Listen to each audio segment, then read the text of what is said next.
waiting for a couple of minutes, but we wanted to make sure that we had a quorum. For the record, Councilmember Fimbres is attending this meeting electronically.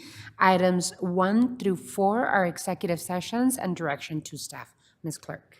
Your Honor, first I would like to add that Council members Santa Cruz and Kozaczek are absent excused.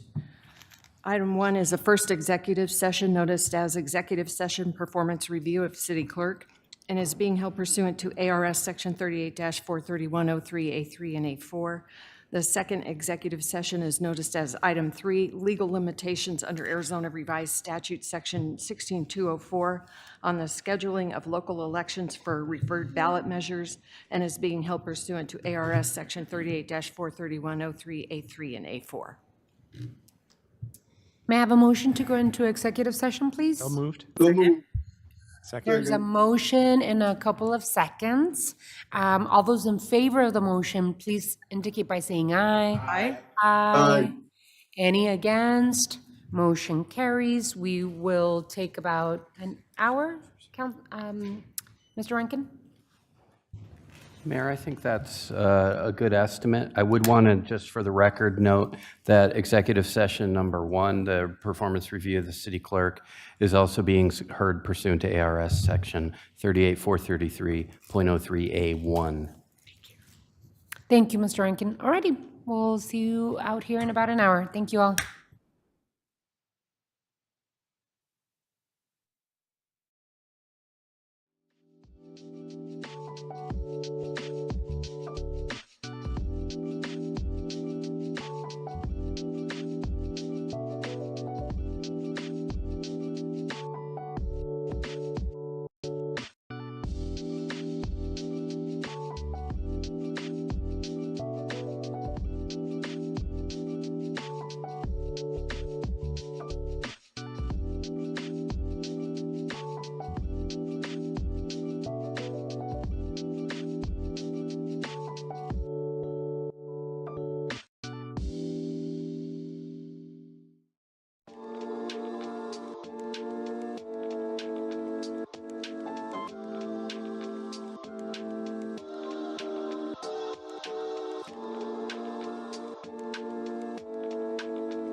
council back in session, regular session. Actually, I need a motion to return back to study session.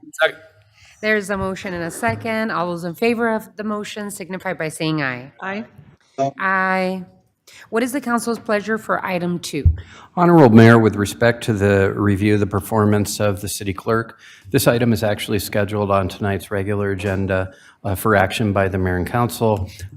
It is a numbered item for the adoption of the ordinance renewing the term of the city clerk. Thank you, Council, thank you, Mr. Rankin. What is the council's pleasure for item 4?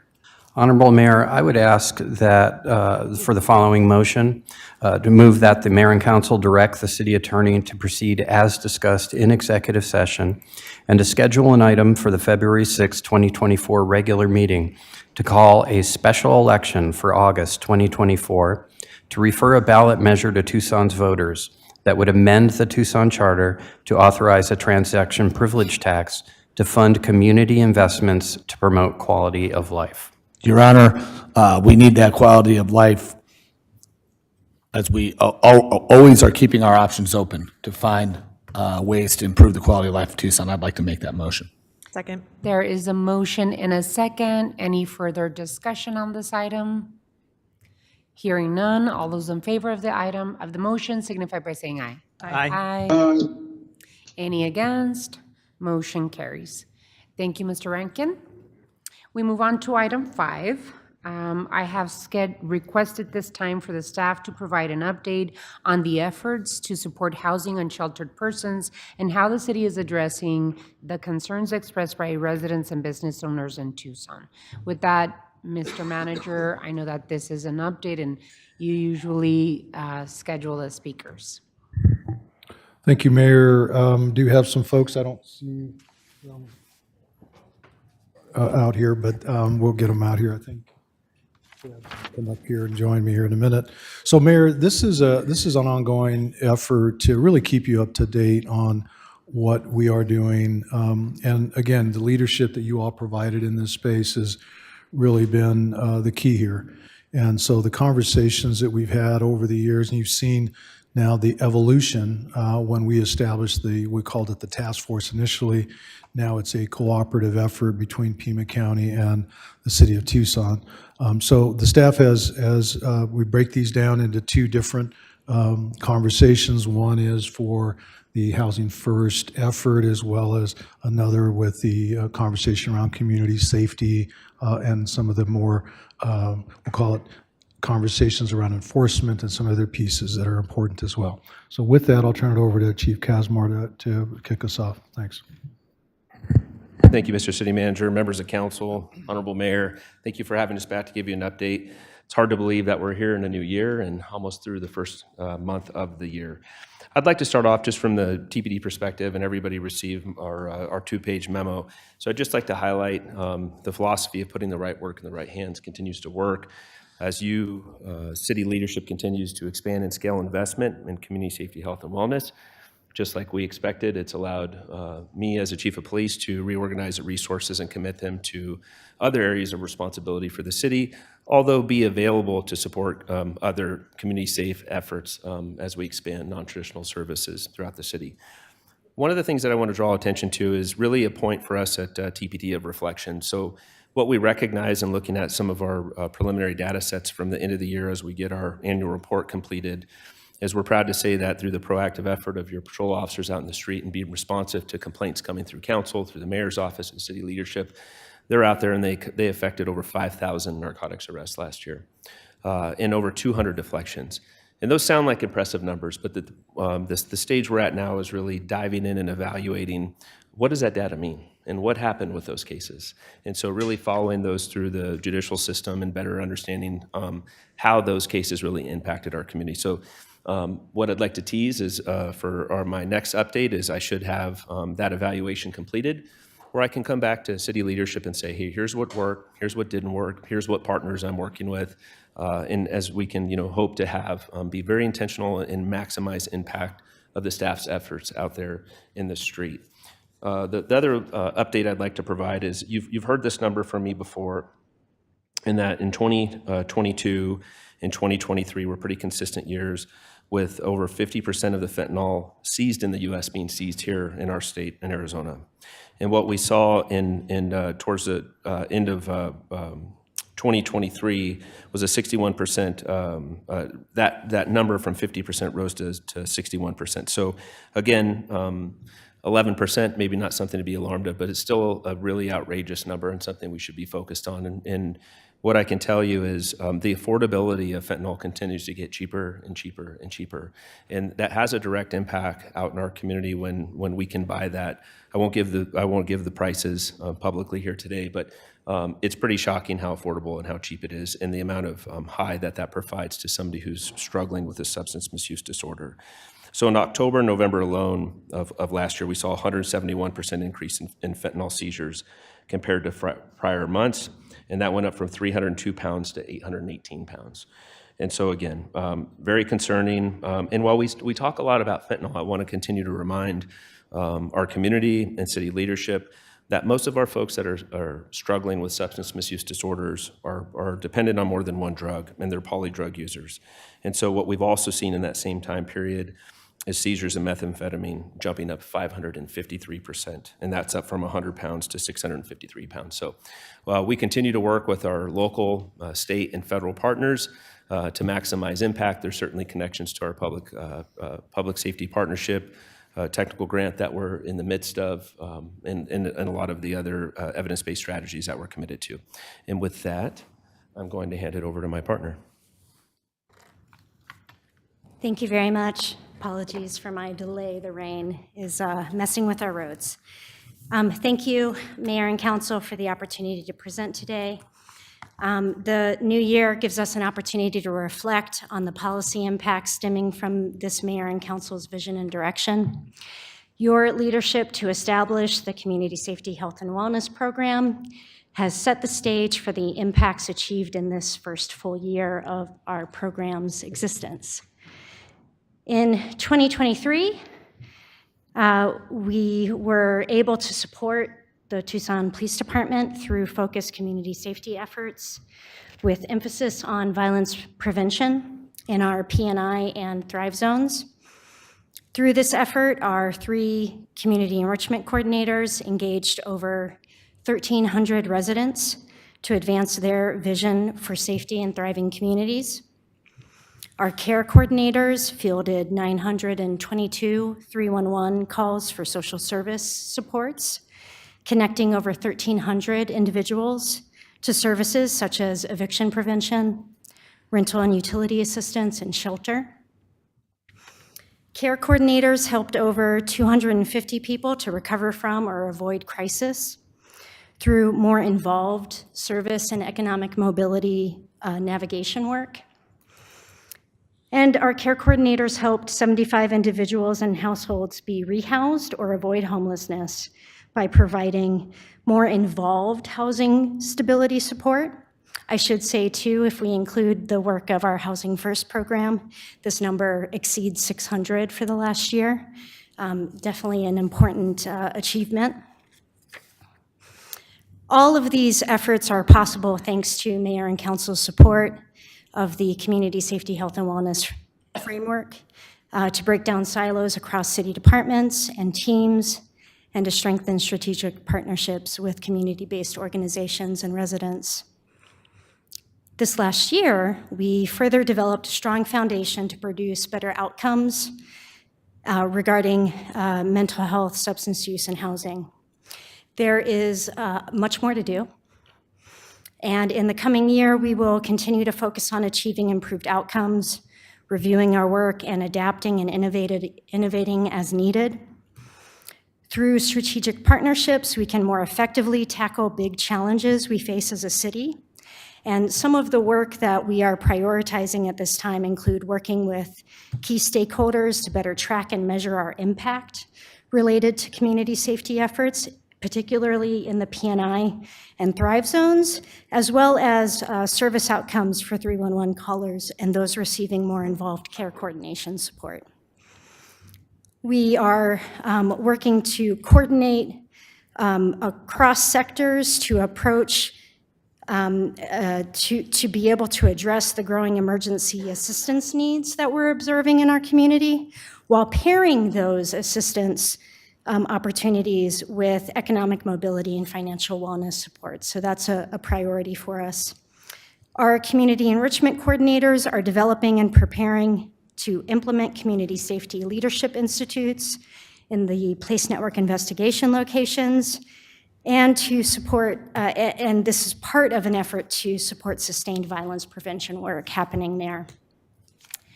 Along similar lines, we are in the process of establishing community safety working groups in the Thrive Zones.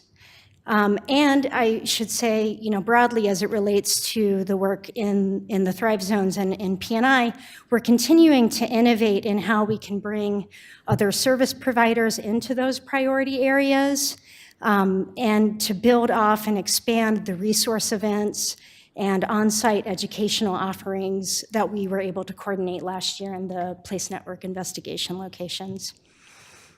We are working on implementing a pilot in partnership with Housing First and the mental health support team, along with private sector partners, to expand the services available to unsheltered individuals with highly acute mental health needs who are largely falling through the cracks right now.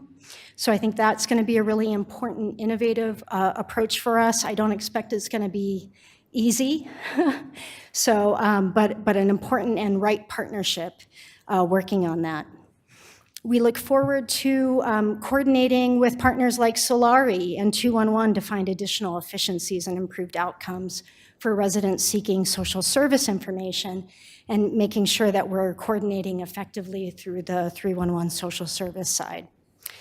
There's great opportunity to improve outcomes and expand reach through smart partnerships with both formal organizations and neighborhood groups.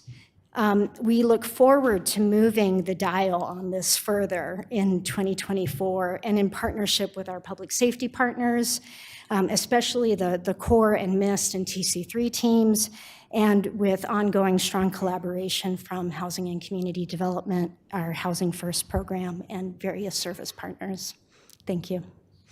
Thank you so much, both Chief and Sarah, for your presentations. I'm really happy about the incredible collaboration that is happening through Community Safety, Health, and Wellness, and with TPD in its entirety. I believe that it's not just CORE that's cooperating and really bringing down the silos, but it's the entire police department that is effectively really collaborating with all departments within the city of Tucson, but especially Community Safety, Health, and Wellness. And looking forward to this year and what other innovations we can do to collaborate and interdepartmentally to be able to move forward for the quality of life. We just talked about quality of life and being able to seek possibilities of investment, to continue investing in ourselves as a community. I just want to really thank you both for keeping that spirit alive and believing in it, and distributing it throughout your teams and your departments, so that we can really put the right work in the right hands and actually get some really important work done. For me, my question is, how do we continue helping define community-based violence interruption, and as programs, how do we do that internally? And then how do we coordinate and organize with outside nonprofit organizations as we move forward with the work that is being done in terms of violence interruption that was proven to work with P&I? Honorable Mayor, members of the council, thank you for that question. Community-based violence interruption is really our city's commitment to evidence-based strategies, and that's the evolution. So I think community, I think council are comfortable with some of the ongoing projects such as Place Network investigations, such as hotspotting. it really allows not just the police department, but as you stated, Mayor, other city resources that are directly committed to ensuring that we have a safe community to be laser focused with where they go invest resources, or where we, from a PD perspective, also go in and invest in enforcement activities. And it allows us to really act with surgical precision when we lean on data and we commit to evidence-based strategies. So CBBI, as we refer to it, is really the extension of that. And so we have a couple ongoing programs. I'd actually ask for a little bit of time to have that be a standalone topic, because I think we could spend 20 or 30 minutes on that conversation alone, because I think we all believe that that's the future of our strategy development, and it's underway as we speak in our community, thanks to the Department of Justice and the grant dollars that we've received to build out those programs. And the idea, in a simplistic form, is that you're putting a cohort of resources together, be it city resources, community with lived experiences, that can go out in a non-enforcement way and make connections when we identify people who are either have a high risk of potential to be the next victim or the next suspect of a violent crime or a gun crime. And that's really the focus. So it all ties into our commitment to reduce gun violence in our community through the Public Safety Partnership. In fact, we have Department of Justice folks out this week within the department, and they've been meeting with city leadership as well. And it's really through that commitment where we've seen some really impressive numbers in a over 20% reduction in homicides last year to date, and over 30% reduction over the last 2 years. And that wasn't by happenstance. That was through against, a lot of collective effort throughout the city of Tucson, throughout the community, and all of us working together to make these things happen. So I'd really be excited to bring the team, Assistant Chief Kevin Hall, our program developer, Brittany Peterson, and some of our community leaders who are joining the board to actually make this an effective program here in the city of Tucson. So a question for Sarah in terms of how is the Community Safety, Health, and Wellness team working with Housing Central Command team that's working with Housing Community Development? How are you all relevantly working together and in that planning? Yeah, thank you, Madam Mayor. We are participating in the Housing Central Command effort, which includes many meetings right now. But part of that is, supporting some of the areas of that collective work that are kind of most relevant for community safety, health, and wellness. So specifically, I'm working with a partner in the Housing First program to co-lead one of the specialty teams that's really looking at long-term stability for folks that we are going to be working alongside through the HCC effort. And part of that also looking at neighborhood impacts. So how are we really engaging surrounding neighbors, and also thinking about some of the tools that we draw upon very heavily amongst my team, which is really activating spaces, creating opportunity for bringing people together to be part of that solution, right? It takes many hands here. So that work is ongoing. It is a really massive undertaking, so there's a lot of players involved. And so part of it is us continuing to try and think through who's not in the room, who needs to be there, and helping to bring them in. As we continue developing together with Mayor and Council's vision to make sure that we're putting the responsibility of community safety in all of us, right? Traditionally and for many decades, the responsibility of safety of our community was laid squarely on the shoulders of police.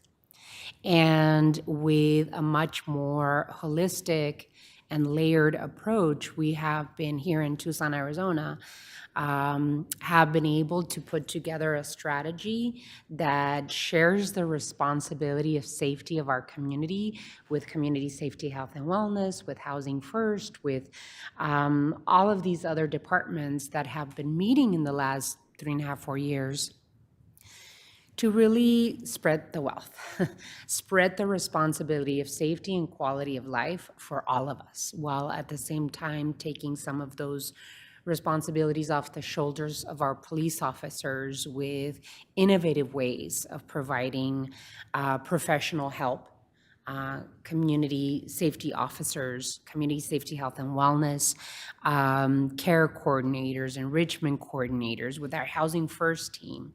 I know that you mentioned, Chief, in the memo that CORE didn't have to, I mean, it went radically low calls for CORE to attend to camp cleanups, and that we're sharing that responsibility with Environmental Services Department.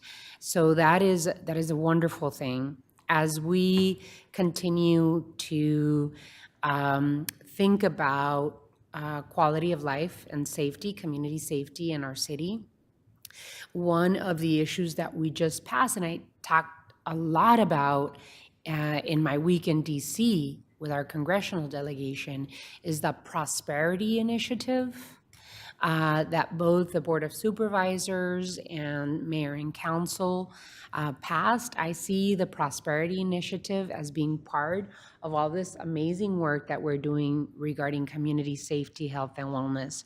And those numbers that you just shared with us, Chief, the 30% reduction in homicides, unbelievable. We should absolutely be celebrating that work. And I think that part of that success in those numbers and that reduction in homicides is because of your incredible team at TPD, but also breaking those silos through P&I and community safety and all of the work that we're doing together. It just excites me. And as we look forward in 2024, I really want to make sure that all of us understand what the Prosperity Initiative is and what it means and how we can expand it through policy to get to the root of the issues, the root of the problems, which in many cases are poverty, neglect, mental health, and the lack of investment in those areas, but by many different levels of government, and how we can change that story together. So thank you so much for your work, incredible work. We should all be proud of. I appreciate it. We don't have any action in this, but I appreciate the work, and let us know how we, the Mayor and Council, can help. Any other questions, comments, observations? Councilmember Cunningham. Few things. Again, one of the things I'm going to continue to talk about with this group is I'm looking for bridge gap for families that are kind of holding it, that are on the climb, that are holding it down, that are coming out. They get to this critical point where they're 3 or 4 months off the streets, and that's where we're kind of getting that revolving door effect. We really have to have that bridge piece. We also have a lot of families where we've got a lot of programs out there that are helping folks that are totally and completely unsheltered, and when they're willing to take this step forward, we're going to be there for them. And we've concentrated on that. We have to be able to be there for families that where there is actually income in the home and they're facing eviction and facing other things. I think it's a two-sided piece. A few things, though. That being said, that isn't to say we're not doing anything. We've actually been very successful. I've got a few notes. It's great to come out with statistics. We do it all the time. It's great to hear all the good things, but let's talk about some stories. One of the things is that we've distributed through our office over 700 different coats, blankets, and socks to anybody who's walked in. We're also really excited. We had a couple that was unhoused and living on the streets near a school. They were discovered after they were filmed on social media during an encounter with law enforcement. We engaged them 3 different times before they moved to transitional housing. 7 months later, they're in permanent housing. We had a single parent with a young child go through our emergency eviction program. She ended up in our shelter. We got social workers through TOSD, helped set her up for transportation for her child to school, and ultimately we helped her find a job. We had another parent of multiple children where their lives were affected by unspeakable domestic violence issues. They were on the streets for 3 or 4 days, living in their vehicle. They were discovered by our street outreach folks, placed in shelter, and have been now permanently placed. And finally, this young person went through all kinds of different things through going back to when they were 7 years old, in and out of different systems. And we went through our donation drive, different programs that we've had to find housing, and I'm happy to say that young person is enrolled back in college. So I wanted to tell those stories today and tell you that your efforts mean a lot. They certainly mean a lot to the people I just described, and what's crazy is there's 150 stories more like them. Thank you, Councilmember. Any others? Vice Mayor Dahl. Thank you, Mayor. I'm very grateful and want to express my thanks to both of you and both of your agencies. From the point of view of Ward 3, this last year you have been tremendously responsive. Ward 3, as we know from your statistics, has the highest number of encampments in the city. I'm not bragging. It's not something that we're fond of, but for the geographic circumstances and the level of people's economics there, and you know, having washes and safer places for homeless to encamp. It's the connection and non-connection between homelessness and fentanyl is confounding, I think, to the public, and both of them are horrible problems that we're not going to easily correct, but we're making a really good try. And I want to commend both of your teams for what you're doing. And it's not that you've been responsive just to Ward 3, but to the residents of Ward 3, and we see that out in the field, in the environment of there being lots of complaints and problems too. Thank you for your work. Thank you, Vice Mayor. Councilman Lee. I also want to thank you all and your teams for all the work that you're doing. To the police chief, I'm really eager to hear that report on the 5,000 arrests and what happened with those, because I know our officers are out there working hard every day to enforce the laws that are on the books, and it will be really interesting to see where those land. So thank you for your leadership on that. I know we've talked often about kind of the gap between where people are at and getting them to permanent supportive housing.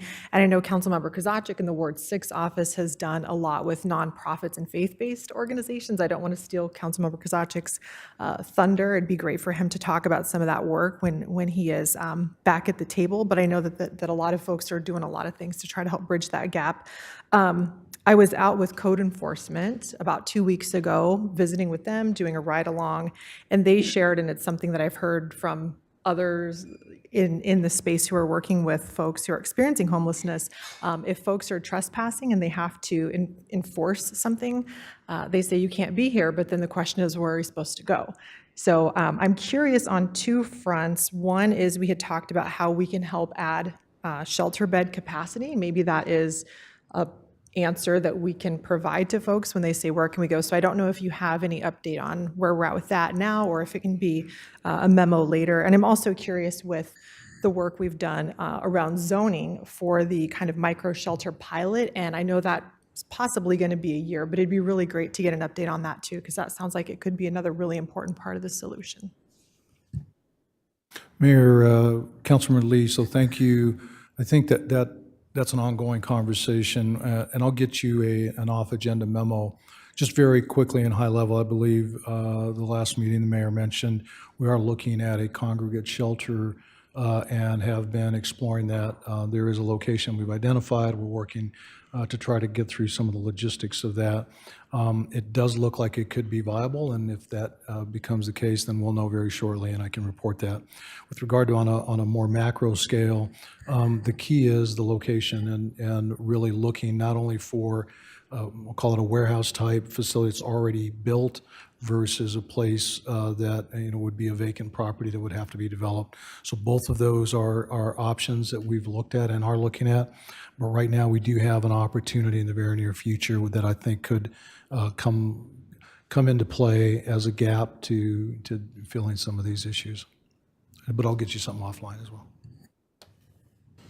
That's great news. And do we know, or these are logistics that we'll learn later, just to follow up on Councilwoman Lee's question, the number of possible beds in the low barrier shelter space that we're working on? Sure, Mayor. I'd rather refrain from speculating at this point. I can tell you that it will be a fairly large number. We're shooting for in excess of 50, but we think it might even be higher. A lot of it will just depend on the logistics. This is the area that you spoke with the mayor of South Tucson, and so we're really looking at what that can ultimately translate to.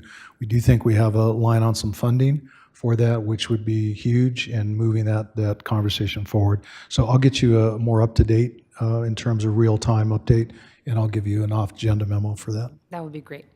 And I do see that Councilmember Fimbres has his hand up. Councilmember Fimbres? Thank you, Madam Mayor. I want to thank the Chad and everybody's been working on this project. You know, we've been doing a lot of work. 5-2, we had the Tucson Change Program with eighth grade, Donovan Durbin. And then we also have homeless work program. We got recognized, Mayor, you were recognized last week for the same thing. And also the Sherpa, ICS, and with Maria Cardenas, United Hearts of Arizona. We're trying to do what we can, quality life for all our citizens, man. I'm interested to hear, look at that report also. Thank you, Chad. Thank you. Yeah. Thank you, Councilmember. We appreciate you. I think that'll bring us to the conclusion of this item. Really appreciate the incredible work you're doing and looking forward to see what's next and what's in store for this year. We are going to move on to item 6, and I think Chief is going to stay here, correct? Okay. So item 6, Councilmember Kozaczek has requested that this time be dedicated for an update on the prevalence of sex trafficking in Tucson and Pima County and the TPD responses to the issue. Today, we're hearing from Chief Kasmar and Dr. Dominic Sepowitz from the Sex Trafficking Intervention Program at Arizona State University. I want to personally thank Councilmember Kozaczek for bringing this pressing issue to Mayor and Council. As a matter of fact, he's absent excused, couldn't make it to today's meeting, but did not want to delay the item. So he wanted Mayor and Council to be aware of the work that we're doing and the facts involved on this issue. So with that, Mr. Manager, it's Mayor, you've Direct. done, no, absolutely, thank you. You've introduced the item very accurately and good. I'll just turn it over to the chief, and he can introduce our guests as well. Thank you, Mayor.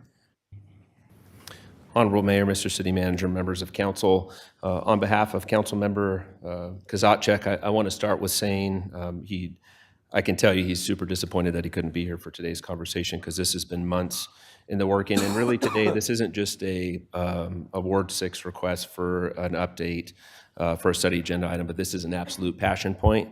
And I've certainly been on the receiving end of that passion and inspiration and really trying to challenge me as chief and really to set a vision for how we can impact this tragic crime in our community. So I'm excited to be here with my partner here, Dr. Dominic Sepowitz, to tell you. But a little bit about, you know who I am, so I'm gonna brag on her for a moment. But before I start, I want to remind everybody that January is National Human Trafficking Prevention Month, Awareness Month. So it's a perfect opportunity. That was not happenstance, again, with the vision of Ward 6 to have this conversation today.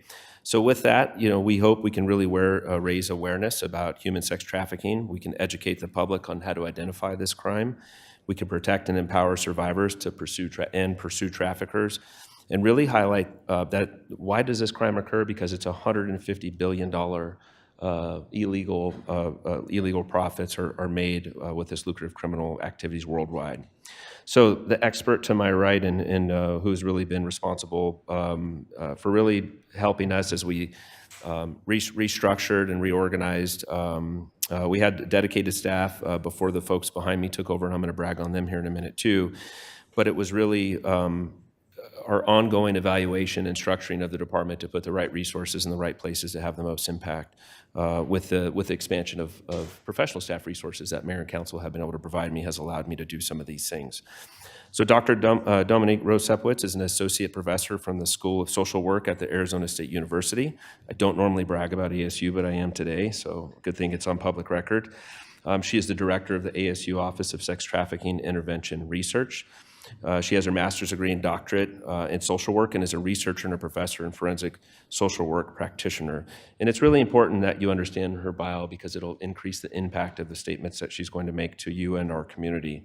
She teaches a clinical track of the Master's Social Work program as well as provides clinical intervention groups focused on abuse, trauma, and the community to women and men exiting prostitution. Dominique's research focuses on women and violence with a focus on prostitution and the therapeutic needs for exiting. Her expertise includes sex trafficking profiles, establishing the prevalence of sex buyers and sex trafficking, victim prevention, and intervention design. And it really does coincide, as you're going to hear from our presentation, on our unsheltered population and how that impacts that vulnerable population. She works very closely with community groups, including the Phoenix Police Department, Phoenix Prosecutor's Office, and the Catholic Charities Dignity programs. Her research work spans the prevention, detection, identification, and trauma-focused treatment of sex trafficking victims. And at this point, she's probably trying to elbow me to stop, but there's a few more things. Bless you, sir. Locally, she's a colleague and a friend and a supporter of Ward 6, TPD, and our Family Youth Services. Her recent projects include estimations of online sex buying demand, estimating the prevalence of sex trafficking victims within the juvenile delinquency and adult probation systems in Arizona, again tied to our previous conversation, and really looking about surveying and evaluating Arizona's homeless young adults about their sex trafficking experiences so we can learn and we can collectively do better through her youth experiences survey. She studies patterns within arrest, cases of traffickers, exploring sex ads and demand response around the Super Bowl in 2014 and 15, and also evaluating interventions that are effective for sex trafficking victims. And in closing of my bragging on the doctor, community partnerships for developing new knowledge around sex trafficking include Las Vegas Metropolitan Police Department, huge problem with their community, the Phoenix Police Department, and of course here at TPD. And with that, I'm going to hand it over. Thank you so much. Thank you so much. I'm married to a wildcat. We have devil cat children, and they are awfully cute, so I can recommend it. I am pleased to present in front of you, Mayor and Council. Thank you for having me. We've been working with Ward 6 and TBD for probably the last 10 years and seeing some very different iterations of how human trafficking has been addressed, and we're really excited about the movement of law enforcement in the last 6 months and some really increased attention. One of the most important pieces is, of course, that human trafficking is a poly offense. Our clients are sexually assaulted, parts of domestic violence relationships. They're participating by being forced by their traffickers into many different crimes, bank robbery, drug trafficking, cross-border trafficking, lots of other things. So it's not just one crime, it's surrounded by other things. So let's see if there it goes. PhD affords me with those talents. We also just, that was not in my bio and I don't want to go over it, but we do also have a housing program specifically for sex trafficked women and their minor children in Phoenix called Phoenix Starfish Place, if anybody ever wants to tour. It's a partnership with the City of Phoenix. General funds are paying the rent now. We were HUD funded and we moved over, so we had a little bit more flexibility about programming. Thank you. And so we are as innovative as we can be. We're trying to address this problem from many different lenses. We do outreach on the streets. We work with farm workers. We kind of do all of it. I have a team of 18 people that work with me. Please don't think I do all of this by myself. So what I thought we could do is just do a quick background of where we find sex trafficking victims in Pima County in Tucson. So because you don't have a track or a prostitution stroll like we have in Phoenix on 27th Avenue and Van Buren, here your strolls are different. You're in low rent hotels, but you're also online. You're on specifically Mega Personals, My Bed Page, and Escort Alligators. So if you went on those, make sure that your city computers let you. I would not advise it. ASU was like, you're gonna what? But what we find on there, of course, are children and adults who are being trafficked by someone else, being forced and coerced into exchanging sex for something of value. When we do our research on those websites, we flag them. It goes to the National Center for Missing and Exploited Children, and then, of course, Chief Casimir is very excited that that alert then comes to his team. We also know of cases in Pima County that have been originated on Snapchat. Many of our children, including mine, are on Snapchat, on Discord. Discord's a meeting site for gaming. All you have to do is put in there your name and your phone number. It's not, we don't have protections that don't allow that type of sharing. Tinder, I just worked a case of an 18-year-old who was trafficked. She met a guy on Tinder for a hookup, and he trafficked her for 2 weeks and then committed a very violent crime with her. He forced her to participate, and she is now in prison for 6 years. 18 years old, just about started ASU. Grindr, Facebook, and X are all places where victims have been identified and are part of your community. We know that the illicit massage parlors in Pima County, specifically in the city of Tucson, is of great concern. There are 80 ads for different illicit massage parlors in Tucson. There are 3 research-based recommendations we have for that are non-targeted to anyone except for making those businesses safer for the people who work inside. The first recommendation is to have everyone who comes in give a photo of their driver's license. The second one is to make sure all of the obfuscations of the owners is unallowed. If you own an illicit massage parlor, then you have to be named as an owner, which is possible. And the third is to make sure that there's signage within the break rooms and areas of that massage parlor where the massage therapists or people working in there can access support services. They can call our statewide hotline, they can call the national hotline. We also have identified victims of trafficking in jails. People who have been victimized in other ways are also identified. We have a group right now that we're running in the women's jail in Phoenix, Estrella, of a program of 15 women, of a substance abuse program, 15 women identified as being trafficked and are attending our group. We're very excited to offer that group. We'd be happy to offer it in your Pima County jails as well. We just have to make those relationships and offer those supports. We know that if we ask the right questions in domestic violence shelters, we're going to find people whose partner battered them, strangled them, was violent against them, and also forced them to have sex for money for them. We just have to ask those right questions. We know that in our homeless support systems here in Arizona, we're seeing a lot of trafficking, and I actually have some data from some Tucson-specific programs, and we know that victims are also in drug treatment programs. Having a substance use addiction and needing the money to feed that addiction is part of how people are forced into and coerced and tricked into prostituting and exchanging sex for that drug. So we conducted youth experiences survey last summer. We asked youth who are unsheltered in your programs here in Pima County to answer a 6-page question, including questions about their ACEs, about their vulnerabilities, about where their family is, were they kicked out, were they identified as LGBTQI, lots and lots of great questions. And we found that 28% of the people who completed that survey here, there were 66 with SAFE and our family services, 28% said that they were trafficked. So it's almost 1 out of 3, and statewide the number is actually a little closer to 36%, so a little over 1 out of 3 unsheltered youth between 18 and 24 have been identified as being trafficked. We also have a study with Mercy Care, who is the regional behavioral health and medical provider for children who are in DCS custody, and we have surveyed those youth, and we've been working with their collaborative, and there were 309 youth in Arizona who were trafficked and put into this collaborative. That is 6 school buses full of children in 2.5 years trafficked in Arizona, and we had 21% of them were in Pima County. So that means that they have to be screened and identified and put into a system, and we know that our systems and screenings are not really flagging them.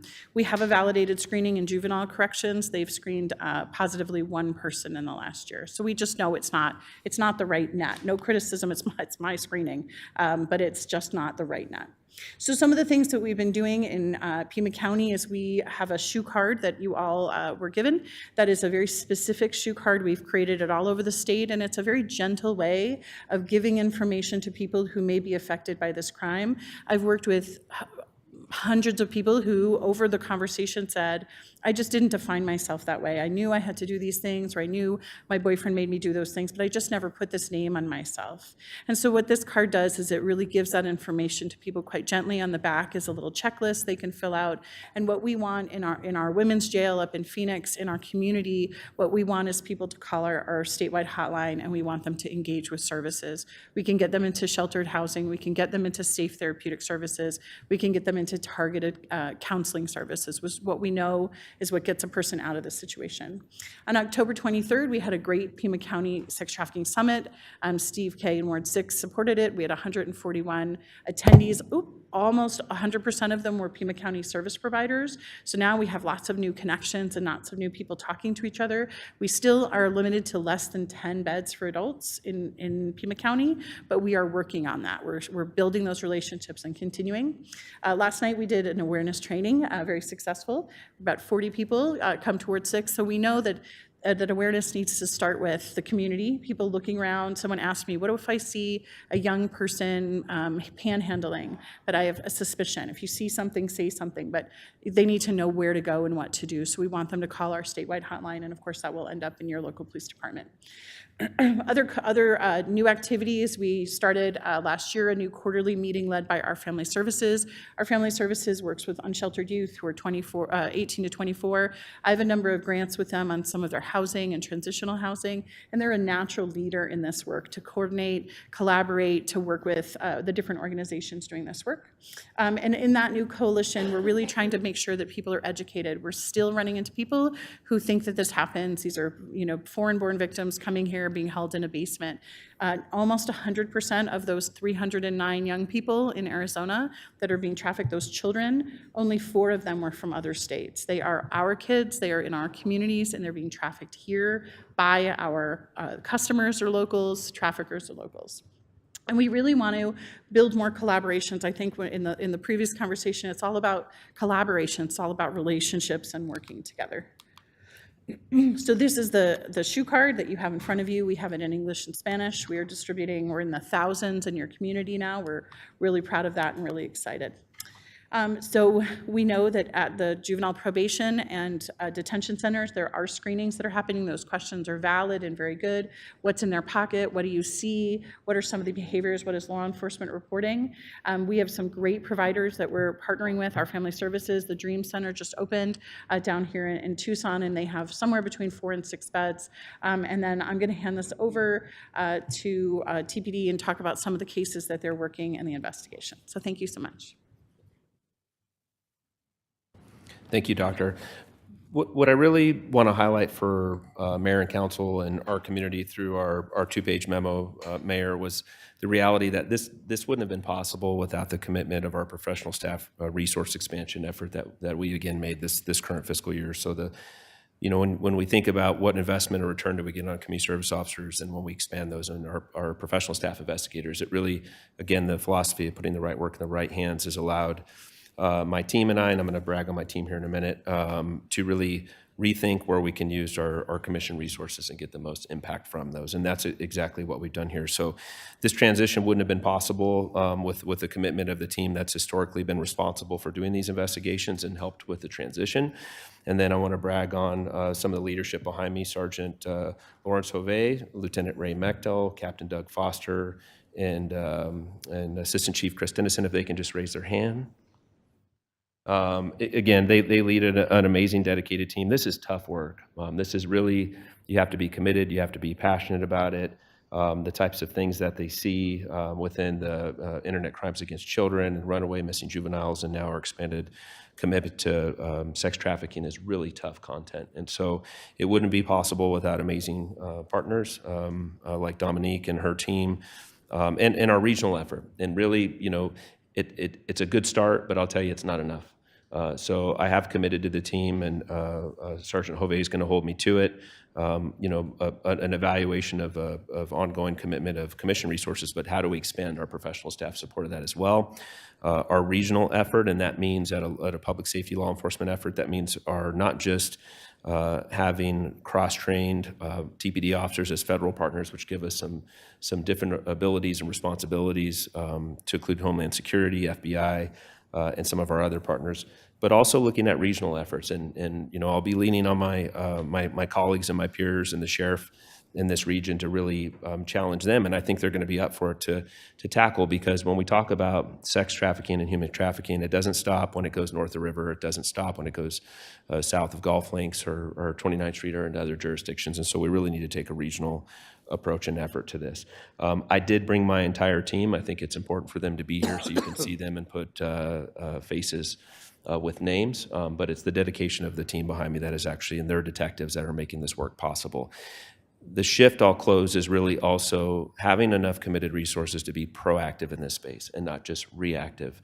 You've heard me talk a lot about that with different aspects of the work that we do. We don't just get ahead in this community by responding to 911 calls for service, but really when we think about root cause solutions, evidence-based practices, and again, celebrating this leadership team's commitment to that, because it doesn't always mean it's the quick solution, but it means it's a right solution. And sometimes it takes all of us here at this table to weather the storm when the community doesn't understand. I'm not seeing the immediate impact, but this is the right way to do it, and it's absolutely going to make the best impact. So we can certainly get into case specifics, and I have the team to support me behind that. But there's no question that's off limit for either of us. Thank you, Chief, and thank you, Dr. Rose Sepowitz. I really appreciate the work that you're doing, and I want to thank Councilmember Kozachik for his years and years and years of work and dedication to this work. And Chief, you were just mentioning that it takes a lot of time and resources to be able to do this work, right? I just want to see if there's any state or federal possibilities of bringing in funds to the city of Tucson so we can continue to maintain and expand the work that you're all doing at TPD. Is there anything that we can go after to help? Honorable Mayor, members of the council, thank you for that question. We have state funds, state grant dollars have played a critical role in the expansion of our efforts in this area. And Dr. Rose Sepowitz have not only helped us submit a recent grant for over $200,000, but we're in the process of developing another local state grant for the request of could be up to $500,000. So again, that's a collaboration and partnership along with local nonprofit, so we can have holistic impact. And so we're certainly absolutely looking at local, state, and federal dollars, which will also look through PSP, because there is a direct correlation of violent crime, gun crime, and all of the conversations we've been having today, to include human and sex trafficking. The other thing that I'd like to mention is having the right tools. And something that certainly that Captain Frank Han and Councilmember Kozachik have been working on for several years is an evaluation of the massage city establishment license and operating practice. And I think there's some work that we can do to upgrade that and updated it, and not just for a tool for public safety, but really for a tool for a variety of city departments that could go in and have a responsibility to make sure that, one, we're protecting law-abiding establishments, like we heard from last night at our forum, that spend many years, their life's work on their craft in the massage and holistic medicine, but also help us target, much like we do through our other evidence-based strategies like P&I, on locations where we know, 80 of them, like you just heard, that are illicit massage parlors where they are trafficking humans, and people in those are being basically held hostage to do that type of work. And so I think there's an evaluation, and my request to all of you is just to make time in the next few weeks to follow that. My team and I will be coming by to all mayor and council offices to talk about what those updates to that ordinance could look like. Thank you. Well, just let me know what we can do at the mayor and council level to help support those grant applications so that we can bring the funds so that we can do the work that you've been doing so well.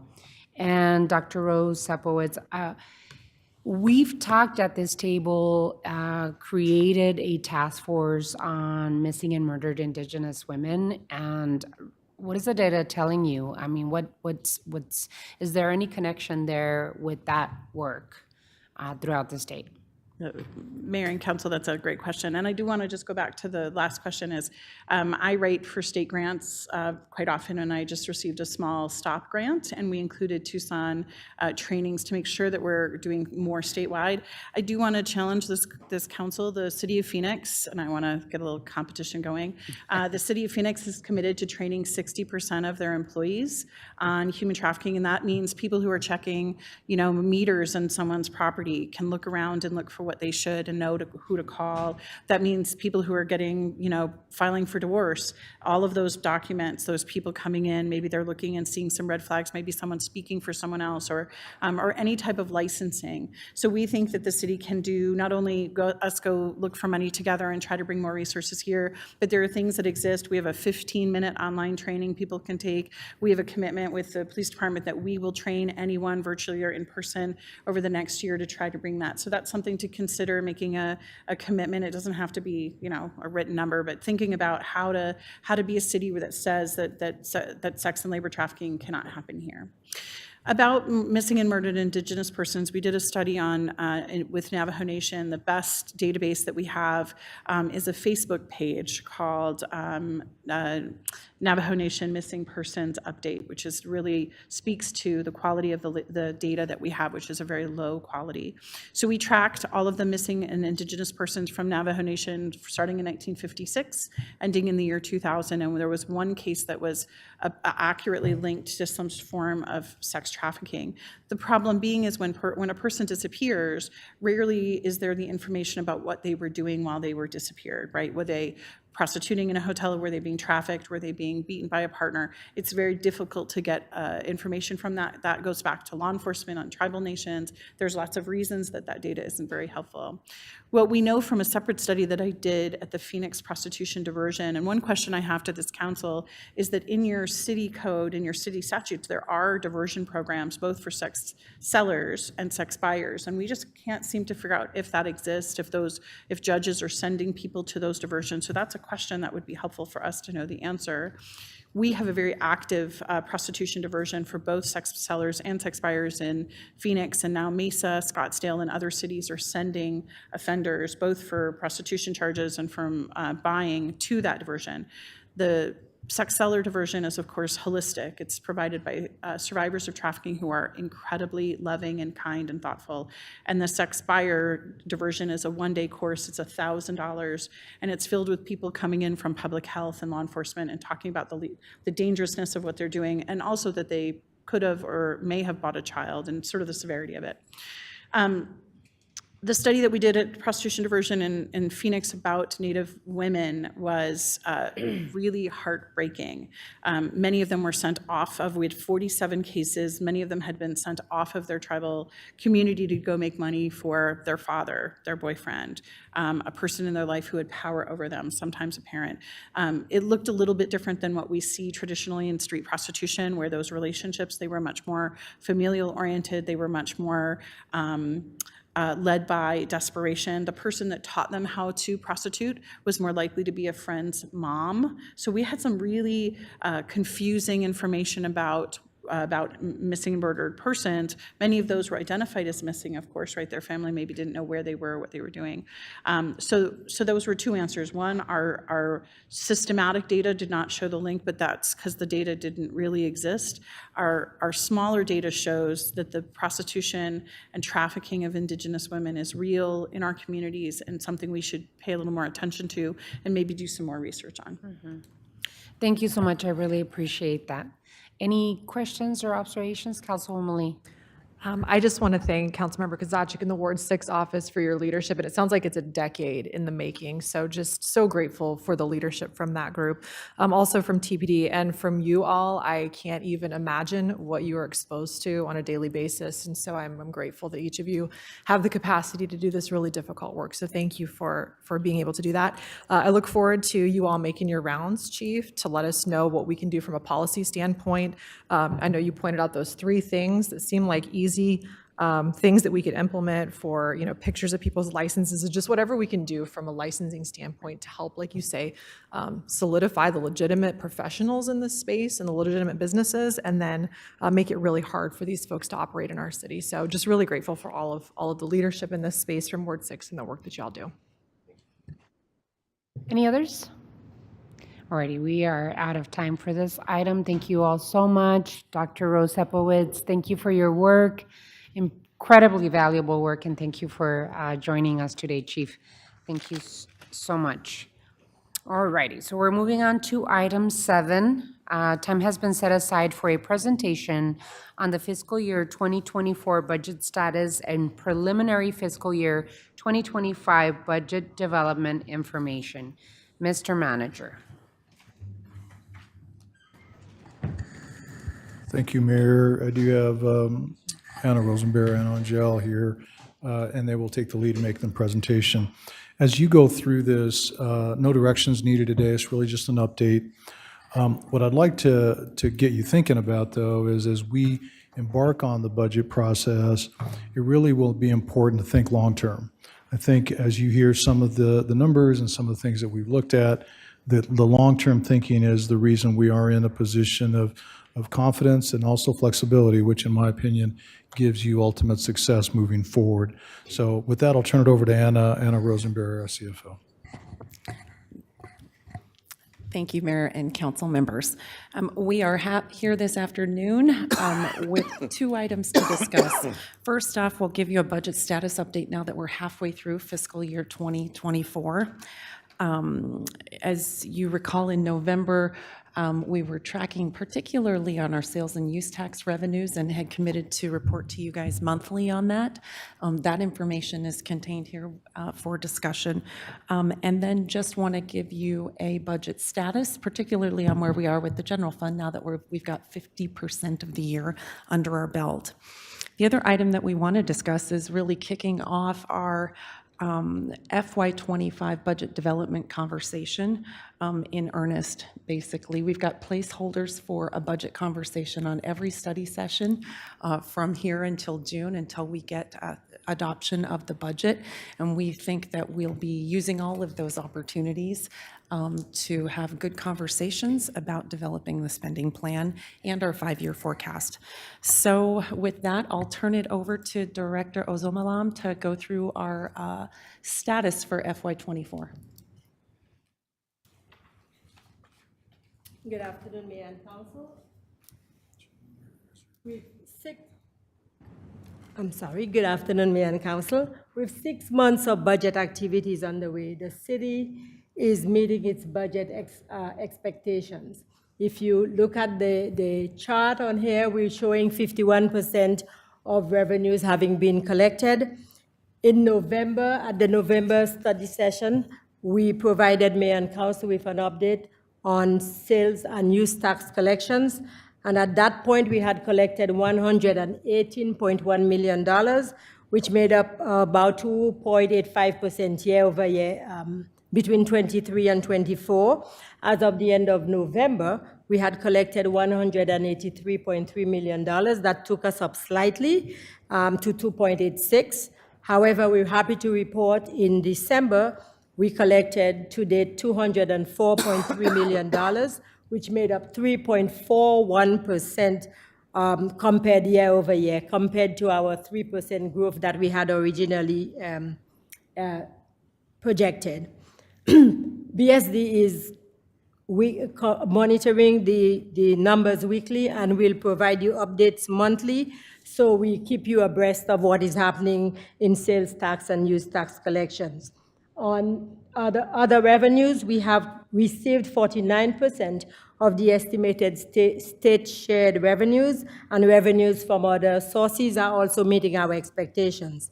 And the other sources of revenue include permits, fees and forfeitures, charges for services, etc. On the expenditures, if you notice, we have spent 47% of our projected expenditure levels.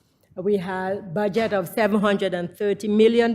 We have expended $340 million up to December 31st, 2023.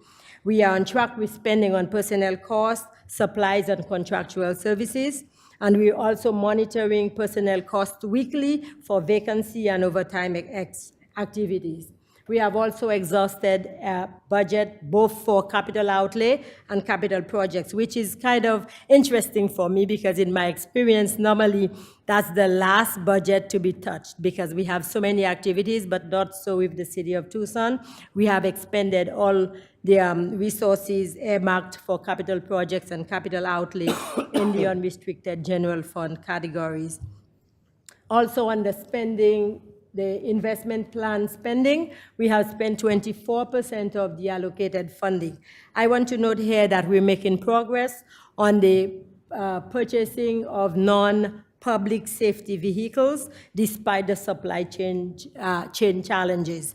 Also, the collector streets, we have not expended resources from the general fund. However, we are spending down the allocations from the HERF budget. So we have the resources in the general fund unspent. However, that does not mean that work is not being done under this program.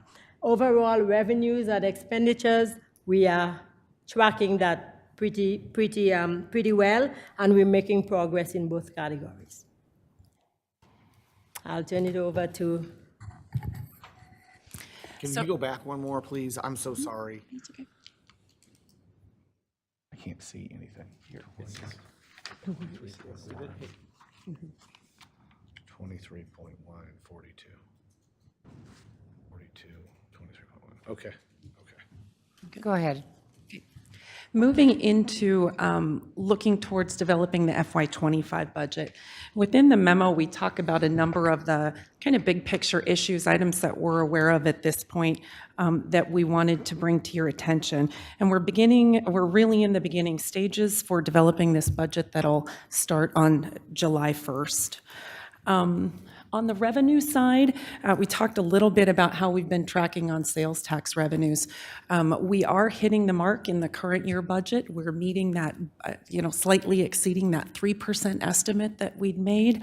But we know that projecting this for the coming year will just continue to be difficult. All of those conversations that we hear about nationally about recession or economic slowdown, we really expect to see that first within the sales and use tax revenues. Thankfully, knock on wood, the recessions that have been predicted haven't come to bear yet. I think those predictions still are out there, though, and we pay a lot of attention to what's being said about economic outlook and forecast at the state and national level.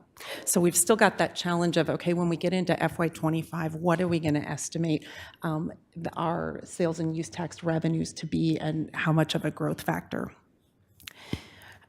On the revenue side as well, within the memo, we talk about some very recent information that we've gotten from the state of Arizona, from the league actually, regarding our income tax collections as it relates to the flat tax. And if you recall last year, as we ended budget development and even this fall, we knew that there was going to be a budget impact to the city because of the implementation of the flat tax. And we were expecting to see a $13 million reduction in income tax collections for FY25, followed by an additional $13 million reduction in income tax collections in FY26. So this was going to be this step down in income tax collections, and then things would kind of stabilize in that new lower level. We've gotten information that our reduction might actually be much larger than that. And so we had baked these $13 million reductions into our 5-year forecast. It's great that we've got that tool and we can really use that to plan. Indications that we've gotten, though, is that we might have an additional $17 million, $17.5 million reduction to income tax. In 1 year? In the coming year. And 13 plus 17? 13 plus 17.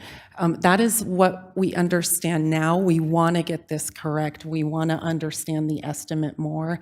And Angela and her team have a call tomorrow. I'll be on that call as well with the league to better understand their estimates. We want to get the timing right. They've always told us that, this was going to be a 2-year impact. We want to make sure that we're understanding that correctly so that we can get FY25's budget developed correctly and understand what might be coming for FY26. So that's a larger concern that's very recently developed.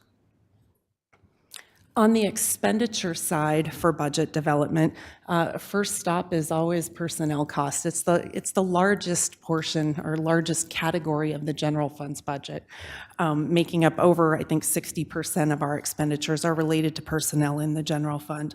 We've got positive news. We've really been improving our ability to fill vacancies and retain employees. I think since the numbers track that since June, we are to the plus side, 100 positions. We're not having so much turnover. We're not losing as fast as we gain employees. We're able to retain more, and we're to the positive of about 100, filling about 100 vacancies. The impact that that'll have on budget means that we will see lower vacancy savings within budgets. It will lower the kind of cash carryover or budget savings projections that we have. And as we get into future years, what we budget for as a vacancy credit, sort of how much vacancy we plan on having, might be reducing. And so we'll have larger, just by virtue of the fact that we're able to keep and retain employees in positions, we'll have larger personnel expenses. So we're working through those estimates. Another item on the personnel side, of course, is for compensation changes, compensation increases. Our 5-year forecast, that model does include a modest amount for compensation increases. Those are, the plan for that is expected to come in the form of the recommended compensation plan. And the memo includes some of the dates related to that plan. I think really want you and everyone in the organization to know that that will track with budget development. So on the days that we're bringing recommended budget to you, you will also be seeing the recommended comp plan. There are scheduled timeframes for disputes, dispute resolution, and then at the time that we're adopting the final budget, we'll be adopting the comp plan. That's what we've put together for this year, and I think it tracks very closely with what's been done in the past. Other specific big picture items.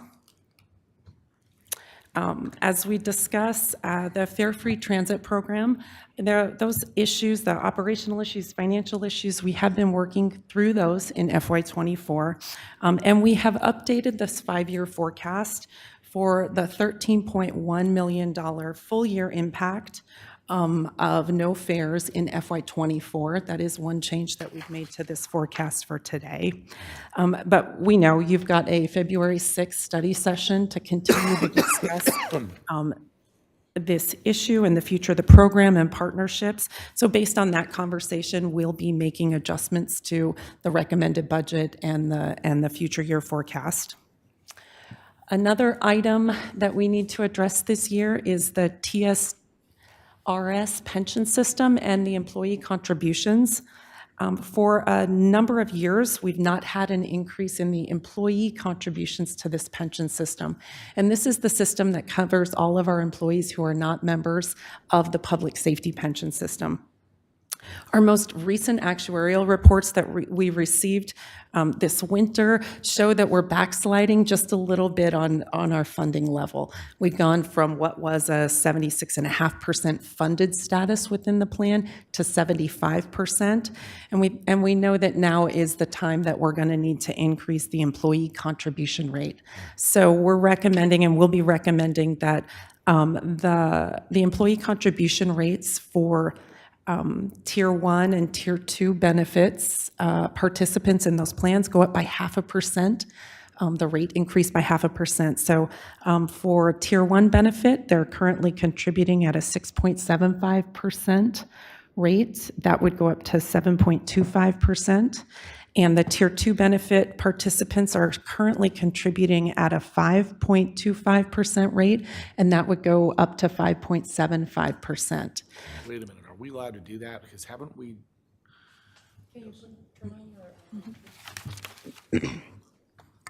I thought we went through litigation on the 80-point plans that we couldn't increase the employee contributions. Am I missing something here? So it depends what tier employee you are. Arizona law treats the pension calculations as quasi-contractual, but for certain employees, it was established at the time of their hire that their contribution rates could be increased over time. So we can make those adjustments with respect to those employees. Mayor, Councilmember Cunningham, to add to that, so what we would be recommending is if you were hired before '06, and it's July 1st of '06, there would not be a change to your contribution rate per I believe, the case of the litigation. After that would be the employees hired after '06 would see a 0.5% increase. Tier, this is TSRS only, not PSPRS or EORP. There are a certain amount of, I call them 5%ers, which are supposed to stay at the 5%, and those are the ones that were hired before 2006. Okay. How many are left? I don't have that number, but I can get it for you. Okay. Yes. Yes, and so those hired prior to July 1st, 2006 would not see a change in that contribution, as well as our employer contribution for all of the participants would remain at its current level, which is 27.5%. Okay.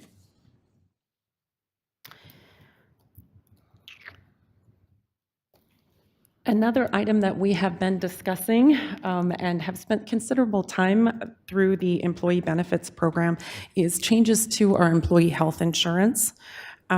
We have identified for a couple of years now that our current insurance program is growing at an unsustainable rate. The rate that we have factored into the forecast, frankly, is 8.5% per year, and that's almost 3 times any other component of the budget's growth rate. So we've been working with members of the committee over the last 6 months to explore ways that we can improve the financial sustainability of the plans. That group recently met and had conversation with the city manager, and the city manager will be bringing forward a recommendation on health benefits changes in February. Recall that with our timing of open enrollment for health benefits, which needs to occur in May, these decisions about what we're doing with the health insurance program have to be made before the budget is anywhere close to being adopted. I think we all went through that timeframe last spring, especially as we were trying to make changes to the program. We're in the same situation. We will always need to be making these changes before final budget, and that's why you'll be hearing more about this very quickly as we continue budget conversations in February. Supplemental budget requests from departments. Within the memo, you hear us talk about the fact that we've really asked departments to consider limiting the amount of supplemental budget requests that they develop. And that's just based on what we know right now about the budget picture. We know that we were coming into this budget with a structural deficit that we needed to solve for. We've also been tracking on the issue of the Fare Free program. And now we've gotten this information about income tax reductions as well. And so with all of that in the picture at this point, we just anticipate that we frankly won't have a lot of funds available for additions to the budget, especially ongoing additions. We intend to meet with department directors to discuss their base budgets and discuss their needs so that we do have a clear picture of what departments need to function and function well. We've just asked that at this point they not invest a lot of effort in detailing supplemental requests that aren't for items that mayor and council have indicated preference for and that we might not be able to put in the budget. And then the community engagement piece, we are on track. We've kind of discussed this a bit this fall to open up an online budget exercise for community members and an opportunity for them to weigh in on city funding priorities. And we intend to use this online tool to gather feedback in February. We'll be sharing that information with the ward offices and the mayor's office as well. But we also want to get on your calendars for any outreach events that you you would like within your wards or and Angel and her budget team will be double checking with you to make sure that we arrange those as you would like. We had originally, I think, thrown out this idea that certainly we would come and do in-person presentation of the manager's recommendation in between recommendation and final budget. Some offices, I think, had asked us to come before then and really talk before recommendation is made. We're open to doing either. We just need to be setting some specific dates and times, and we want to get with you and meet your needs there. So Angel will be reaching out to your offices, and if you would like us to plan those activities, we're happy to do so. The last thing that I wanted to talk about is this spreadsheet. It's our 5-year projection and investment plan. And just to remind everybody, this is a really great tool for us, for our office and for you all. We use it to take a look at our current budget and how and to project our spending for the next 5 years. We look at how our base ballot budget balances. Is it structurally balanced? We use it to track one-time spending items and the investment plan, which makes up the kind of the middle of this sheet. The bottom line on this tool is tracking on our ending available fund balance in the general fund. And this bottom line, it's important to remember, is above what we hold in policy reserves. This bottom line tracks on what's available to be spent. In addition to these amounts, at this point in FY24, we've got approximately $130 million that we're also holding in policy reserves. So this sheet, again, is really meant to represent what is available to be spent prudently, that can be invested in the community prudently, knowing that we have additional reserves beyond what's shown on this sheet. Since you saw this sheet last November, we have added the full amount of fare free funding for FY24. We just added it in the current year. And we have adjusted the affordable housing project money from $13 million to $17 million. Again, that was a one-time amount in FY24. We still have that structural deficit for the 4 years of the plan. That's that yellow line where we knew that we had some budget solving to do within the base budget, because base budgets, as we were projecting, were going to be a bit overestimated revenues. We knew that we would be needing to solve for some of those expenditure amounts. And that'll be a challenge. We knew that would be a challenge. As we update this sheet, especially with the impact of potentially income tax, that becomes even more challenging. The next time you will see this sheet, it'll look a lot different. We will be loading our projections for how we are estimating we're going to end FY24. And we're also going to start then working on what the actual FY25 budget looks like. So it's very much a live document, and you'll see it every time we come back. And we're looking at a number of things on this sheet. Again, do we have a structural deficit? And then bottom line, how are we looking with these total available reserves? Although we have challenges, I think we're in a very good position. You're in a very good position. We have resources, we have strong policy reserves, and we have levers that we can adjust to keep us on track with funding both our base budget and investing what's available in the community. We need to keep an eye on that structural balance, though. That's where we're going to have a challenge, especially when we see ongoing revenues declining or taking reductions. So that's where we are with the 5-year forecast. And again, it'll look a lot different here when we bring it back again. Questions or observations? Councilmember Cunningham. I got a few things. And, first of all, both of you, well done. I mean, it's good to know that we've got competence as far as ensuring both financial accountability and efficiency. You guys are doing for a lot of folks, it's the not fun part. because you guys have to sit there and count. And like when I was in fourth grade, I hated doing all that counting, but we appreciate it. But there's some stuff. So one of the things is that I've got a question really quick about 25. We don't have the fair investment in there, and that could add to that 18 million. The second question I have for 25 is on that 18 million. Does that include the 17 we don't think we're going to get? That $18 million structural deficit does not include Fare Free for next year or the additional income tax reductions. Okay, so that was my first question. My second question is, does it take into effect, we just adjusted some fees and some fee structures. Is that taken into this part? It doesn't. At this point, the FY25 projection looks very much like where we were projecting when we ended last year's budget. It hasn't been updated yet for what we know. And so we'll be making those updates and bringing those changes back as we go forward.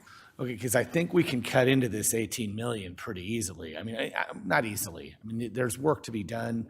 The other thing that vexed me was that we had alarmed me, was that we had a discussion right now about vacancy savings, how we're not going to save. And what I'm thinking about is we've got 27 listings online right now. I know we've been really struggling to get people. I'm glad that it's great that we're keeping people. That's a good thing. But I can't imagine that we're not going to save. Everything is always fluid. So I think there's a way we can, I almost want to call it the Alamo option, like it's the last piece, but I want to have that in our back pocket. Like I want to be able to say, if we need to not make hiring freezes don't work. Hiring freezes always backfire because there's always a job that you need. But if we can make an abbreviated, like a hiring abbreviated, a hiring slowdown, and have that in our back pocket in case it's needed, I think we really need to do that. Finally, the last piece was when we're talking about increases in the employee contributions for retirement and what happens with the health insurance contributions from the employee side. I think the biggest thing, but having some built-in small COLAs in there as well, I think the biggest thing we need to keep apprised of is that take-home pay. We really want to be well-versed in how does it affect take-home pay, because that's the money that we want to make sure our folks don't take a hit on. So my ask is that, look, one of the things that came back last year was that we had, I didn't think we were aggressive enough in breaching that gap and making that gap wider for the Cadillac plan and the HSA plan. And now that I am on the HSA plan, and by the way, a couple of things that happened on the HSA plan. I chopped off my finger. I broke my leg, or I broke my ankle. My wife broke her leg. I got pneumonia. I mean, all this stuff happened while I was on the HSA plan. And my son got a concussion. You'd think that, we were out of money, and all this stuff happened in like 5 months. It totally didn't. It totally worked out. So for me, I'm a big, strong supporter of the HSA plan. It also, not only does it put some money in your pocket, you're in control of that money. The one mistake I did make is I didn't voluntarily take more money out or take more money out of my check. Totally learned on that one. But the bottom line is that our employer contribution goes down for each employee that moves over to that. And I think we should urge our partners at Cigna to promote that piece. So I think we can actualize some savings in that shift and maybe cut into that 8.5% you guys were talking about. So those are the pieces that I've got. That's my input for today, I guess. But I think that's important stuff. And as I said, we've got one of the best budget teams in the country. I look around at the different entities around the state, whether it's towns, counties, universities, whatever, and they're going through around the country, and they're going through this post-COVID transition, and everybody's starting to see some deficits and stuff like that. We're pretty stable, all things considered. So real proud of the work y'all are doing, and let's make the swan song budget of our beloved manager the best budget ever written. Councilwoman Lee?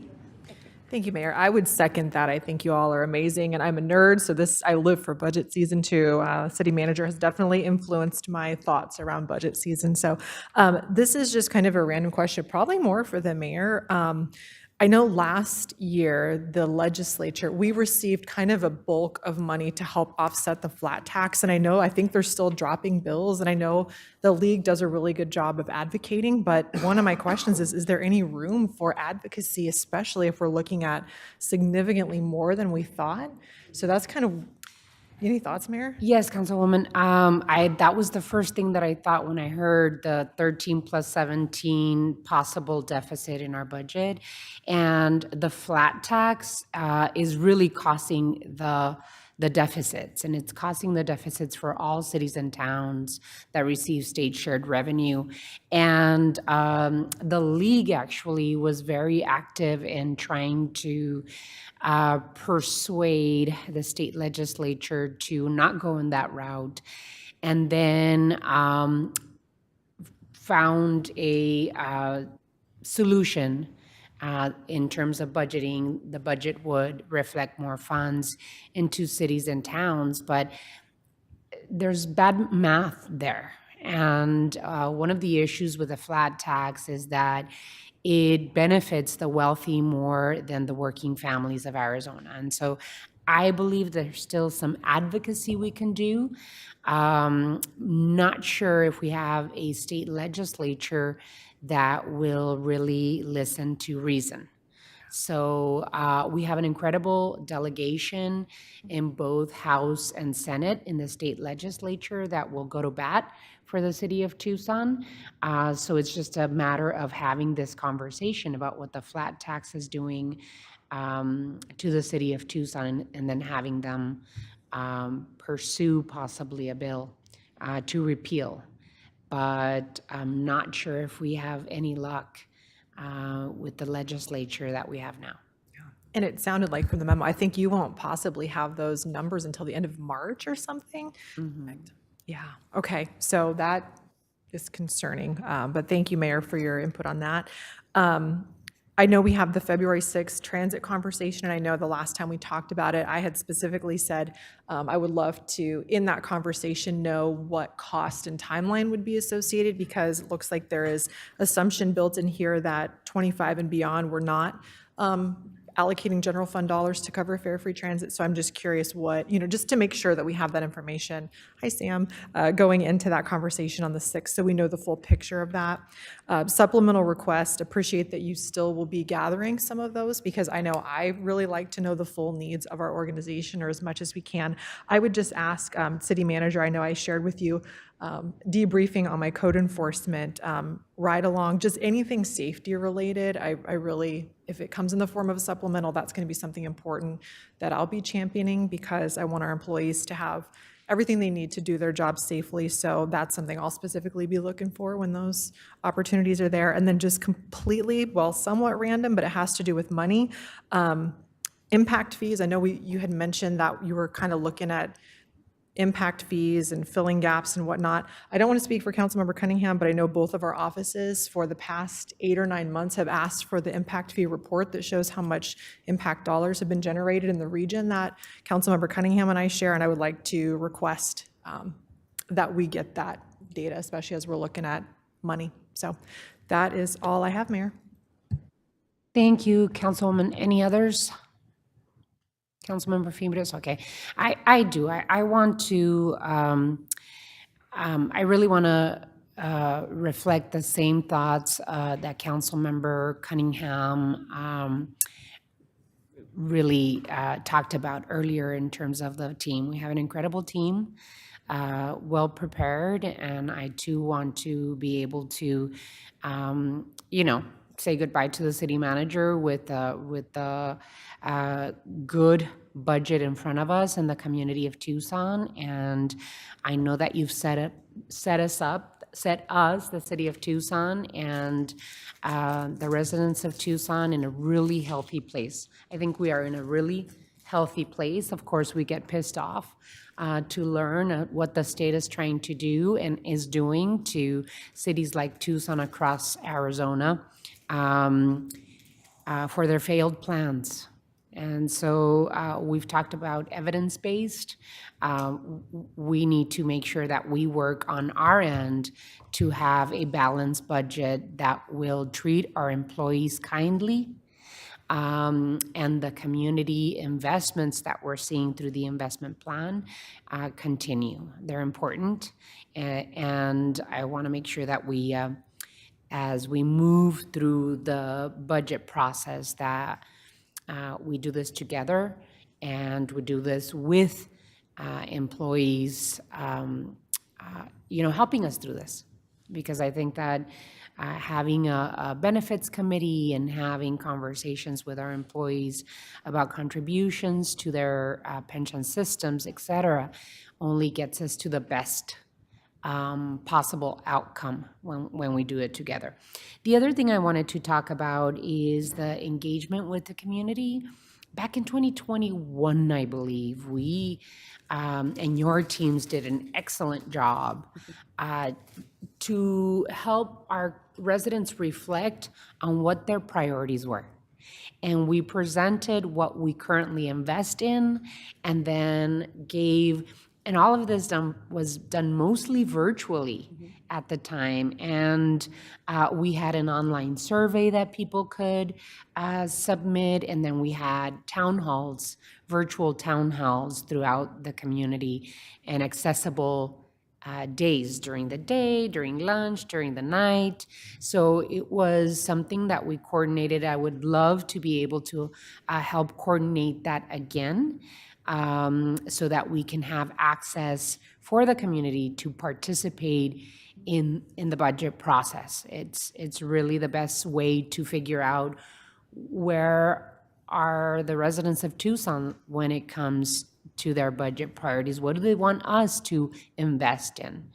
And it's a perfect way to be able to understand as we move forward, where are the investment wants and needs that we have to procure for the residents of Tucson. So good job. Thank you so much. I know that we will continue having this item on our study sessions until we get something passed. So thank you, Ana, Angel.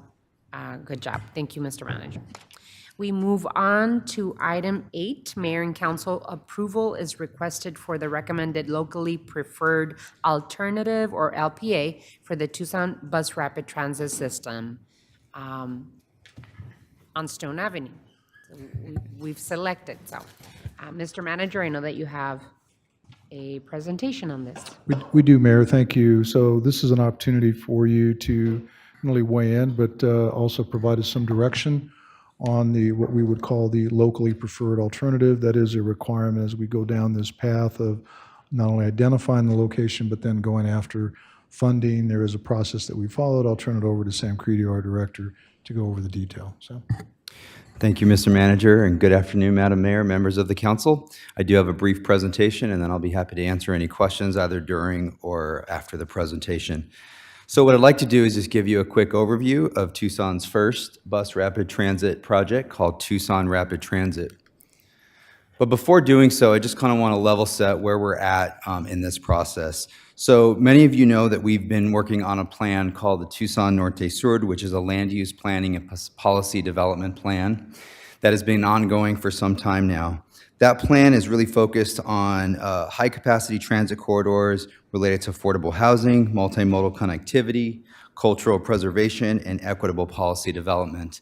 What we're looking at is having draft recommendations in that plan this spring and following up in the summer with the final report and final recommendations that we will bring to Mayor and Council for your consideration. Running concurrent to that plan, we are also working on the Tucson Rapid Transit Project, which is really the identification and implementation of a specific bus rapid transit corridor. Now, why have we selected Bus Rapid Transit for this implementation? Well, it can be planned, designed, and implemented at a much lower cost than other high-capacity transit projects such as light rail or streetcar. It does provide mobility solutions that addresses capacity for our growing population. It can improve transit reliability, especially in this study area, and it contributes to the advancement of a more equitable transit system. So just to give you a quick overview of what we're talking about here, the 5-mile alignment options that we have been studying include Oracle and Stone. That is from the Ronstadt Transit Center all the way up to Tohono Tadai Transit Center. Towards the end of last year, between October and December, we had several outreach events related to this project, including pop-up events, community canvassing, public meetings. We held over 20 events. And we received feedback through many different ways, including surveys, interactive banners, and general comments. And so to give you an idea of what we heard from the public, the survey, which we had nearly 750 responses, did favor Stone Avenue as a preferred alternative for the BRT corridor. The banners, which were in-person banners that allowed people to place dots and provide comments, also favored Stone Avenue. And lastly, we received general comments from the public about whether or not which corridor they preferred or just general comments about the project. We did receive 17 comments regarding the Stone Avenue alignment, including support from the Tucson Transit Advisory Committee. So today I come before you to tell you that the most preferred corridor is Stone Avenue, based on all of the feedback that we received from the public. We also conducted technical analysis, and our findings included that Stone Avenue has a greater travel time savings. It is a more direct connection between destinations. It has a more transformative impact on multimodal safety along this corridor. The existing route performance is significant for Stone Avenue in its current transit service. There are lower traffic volumes on Stone Avenue, which will allow us to use a lane for BRT only on Stone Avenue. And lastly, based on our analysis of vacant parcels along Stone Avenue, we believe that it may have the higher reinvestment potential. And so with that, I bring you to next steps. Today is a critical step in the process because we are coming before you to ask you to endorse Stone Avenue as the locally preferred alternative LPA. And that language is very specific because the Federal Transit Administration is looking for support from our governing body on the locally preferred alternative, which will then allow us to continue the work that we have to do on our environmental analysis, our technical design, ultimately leading to applying for a capital investment grant with the federal government. And so with that, Mayor, I'd be happy to answer any questions. Thank you. Thank you. Really appreciate the incredible work being done on both the Norte-Sur, which is the planning element, and this particular locally preferred alternative work. Lots of outreach engagement, and very, very, very exciting to me. We are really, as a city, moving forward with a transit element that we had not looked into before. The bus rapid transit systems exist throughout the country, and as you said, Sam, it is much less expensive than a rail transit system, but I really believe that it also brings the benefits of economic development benefits, redevelopment benefits, and I'm excited to also create a transit corridor for the city of Tucson, something that I don't think we have enough experience of, but it could possibly be good for our environment, our economy, and for the area that we're investing in. So thank you so much for bringing this. I really appreciate it. I know that we looked at both Oracle Road and Stone, and at the beginning, I really felt as though Oracle made the most sense, only because it's 3 lanes on both directions. But Oracle is a state route, and that would complicate things. And then, of course, Stone, as you said, is less traveled. There's less vehicular traffic, so we can absolutely dedicate a lane for our bus. The only way, as I've heard from other mayors throughout the country, the only way that bus rapid transit systems are successful is that if they have a dedicated lane. And so I know I told you all about my experience in Guadalajara when I went to visit Guadalajara and their bus rapid transit system, their stations, first class stations for bus rapid transit. And so that there's some key elements that we have to follow for our bus rapid transit system to be successful. So very excited. Thank you for all of the work that you're doing, and looking forward to the next step of our developing this system for the benefit of our community.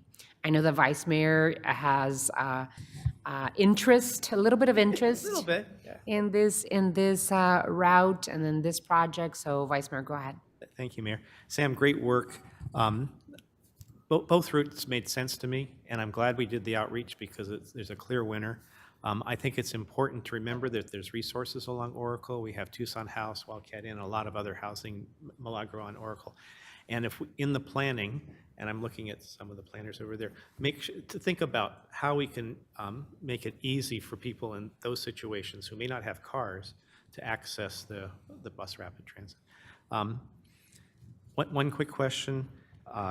In the general comments, the Tucson-Pima County Historical Commission preferred Oracle Road. Could you explain for me, was it because there were a lot of historical sites along Oracle, or because they were afraid of destruction of historical sites along Stone? Yeah, Mayor, Councilmember Dahl, thank you for that question. And the reason why we believe that the preference was for Oracle is that it is already, as the mayor mentioned, 3 lanes in each direction. And so you would essentially just take one of those lanes for the BRT, and it's already built out. And so I think the concern about Stone Avenue is the potential impact to historic structures. Now, No, Stone. Stone, the concern is about the impact to historical structures along Stone. So therefore, Oracle was a preferred alternative from that group. However, I will tell you that as we go down our technical analysis, we are looking for every way to decrease the impact to historical structures along Stone Avenue. Right-of-way is very expensive to buy, and so we are going to do everything we can to use the existing road prism as much as we can through this process. Thanks, Sam. That makes sense. Mayor, would it be appropriate for me to make a motion? Yes. Thank you. I move that we endorse Stone Avenue as a locally preferred alternative, LPA, for the north segment of Tucson Rapid Transit. There's a motion, and there is a second. Any further discussion on this item? Hearing none. Congratulations, Sam. This is an incredible step, an important step. And now you have your marching orders in terms of what we have to do. I know that I have been advocating for the bus rapid transit system with the Department of Transportation in Washington, and we will continue to do that with our congressional delegation and our federal partners on this. What's the timeline and next steps? Thank you, Mayor. I thought you might ask that. So the timeline and next steps are, now that we have selected Stone Avenue, we will complete our environmental analysis. That's a very important step. We will also begin to progress our technical design plans towards 30%. And all of this is working towards building an application to our capital investment grant program. That application, we are trying to make application later this spring. Some of that is dependent on the next conversation we're going to have. So in the meantime, we're going to put all the pieces in place so that we have a very competitive application that we can take up to Washington and tell them we're ready for BRT here in Tucson. And with that, just one last comment. I know that in my visioning sessions with you and the city manager, we've talked about, this is Norte Sur, right? And so Norte, which is the northern part of the conversation we've been having about bus rapid transit, there's a southern segment that I know we started with the intention of doing similar outreach efforts. And I know that it is important for our community, for our city, to have a south route for either bus rapid transit or streetcar expansion. My personal vision for this city is to have a connection from Ronstadt or downtown into the airport, as other metropolitan cities have. So that conversation remains on the table. I don't think it is dead, but there are plenty of steps that need to be taken in order for that conversation to continue. So I just wanted to make sure that I put that on the record, that we are not forgetting about it or not doing anything about it, but it really is coming at a later date. And one of the reasons why we wanted to go with this northern piece first was because this particular piece was moving faster. With that, we have a motion on the floor. If there are no other questions, then all those in favor of the motion, please indicate by saying aye. Aye. Aye. Any against? Motion passes. Thank you so much. We move on to the next item, which is item 9. Time has been set aside to continue the discussion on the development of the RTA Next plans. Mr. Manager. Thank you, Mayor and members of the council. This is the ongoing conversation regarding the RTA, and I'll call it the RTA Next development and plan. This meeting is particularly important because the 25th, on Thursday, the mayor will be representing the city on the RTA board. At that time, the RTA board is expected to give a general direction on the plan for the future ballot initiative or ballot referendum. The reason that this conversation, I think, has evolved the way it has is because of your engagement. And last week, we did have a technical management committee. I'll let Sam go into the detail there. I think the key pieces are there, that we basically got everything that was on your list that I presented to you at the last meeting, with a couple of exceptions that I want to just outline, important for you to think about. When the vote was taken by the TMC, what I did is expressed, although I supported the motion to approve the recommendation that's going to the RTA board, I did express concern about the lack of pavement rehabilitation. Those were issues, that was an issue that came from you very directly.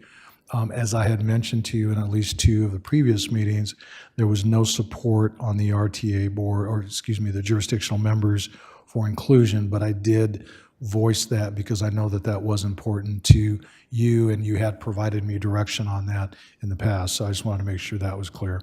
The other piece is because of our lack of receiving some information about the transit components that are outside of the city limits, it was difficult for us to identify the specific composition of a potential expansion. And so you can see there is a drop, if you will, in the city of Tucson cost associated with providing existing service.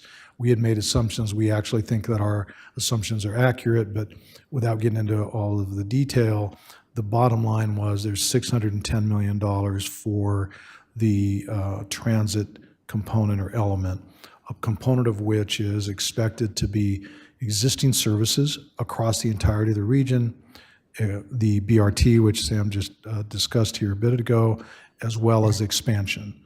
The details of that have not been worked out, but obviously we'll have to have a conversation around that. At the very last minute, there was conversation about dollars and trying to get to a balanced presentation of budget to the RTA board.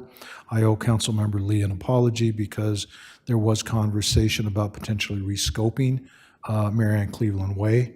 I had not circled back with the council member in doing so. I come to understand how important that piece is. Our initial thought was because Pima County was not going to expand their component, it might make sense to rescope that. We will look elsewhere for an opportunity to rescope some projects. So I wanted to reinforce that. And thank you, Councilmember Lee, for your patience as you have gone down that process. So we do have some maps, and I will turn it over to Sam to go into some of the detail on those. Thank you, Mr. Manager and Mayor, members of the council. I do have a few maps on the screen, and I'll go through these rather briefly, and we can obviously flip back and forth between them as necessary. The first map on the screen here is just a reminder of what the investment in the city of Tucson was with the 2006 RTA plan, which we're calling RTA 1 for the case of this graphic representation. These are the roadway element projects that were captured in RTA 1. What's missing from this map, obviously, is the transit service and some of the categorical projects. But by and large, these are the major investments that were made in the city of Tucson as part of the 2006 plan. So if you look to this next one that I just flipped to, this is a graphical representation of the plan that the manager and I have been sharing with you over the last several council meetings, and ultimately was included in the RTA Next plan that was adopted by the TMC last week. One thing to note is the two orange lines are the high-capacity transit alignments. We didn't want to presume that one or the other would be approved today. Obviously, now Oracle will drop off the map and Stone will move forward as the preferred alignment. But this is what that investment looks like across the city as part of the RTA Next map. Sam, the yellow lines are kind of very hard to see, but yellow lines, what do they represent?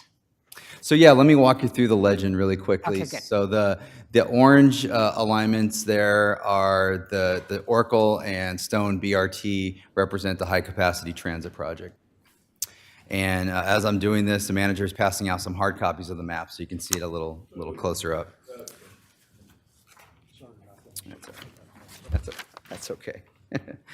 The yellow are the roadway projects along with, the safety and active transportation elements along with two greenway projects that we have included. Tell me what safety and active transportation means. Absolutely. So safety and active transportation are going to primarily be our modernization projects. It's going to include adding sidewalks, street lighting, upgrading the traffic signal cabinets. We have many projects on there, and if you remember, we had a category that was just labeled safety and active transportation. And several meetings ago, we now started to provide that specificity for you. And so those projects are now named within the safety and active transportation elements, and those are shown on the map. And then last but not least, we have our true roadway element projects, which are in most cases either going to be some sort of widening, reconstruction of the roadway, or a major improvement to those specific roadway elements. And then if I could go to the last one, I'll see if I can do this without screwing this up too much. Or maybe staff can help me go to the last map we have. There we go. The last map overlays the first two on top of one another. And so what you see there is a graphical representation of the entirety of the RTA's investment, inclusive of RTA 1 and RTA Next as it's currently included in the TMC approved plan. And we thought it was helpful to show that so that we can understand what that investment looks like across our city. Mayor, if I can just draw your attention, if the staff, if you can zoom out on that map a little bit, I don't know if you can or not, but, perfect. I think that this particular map shows a few things that are important to highlight.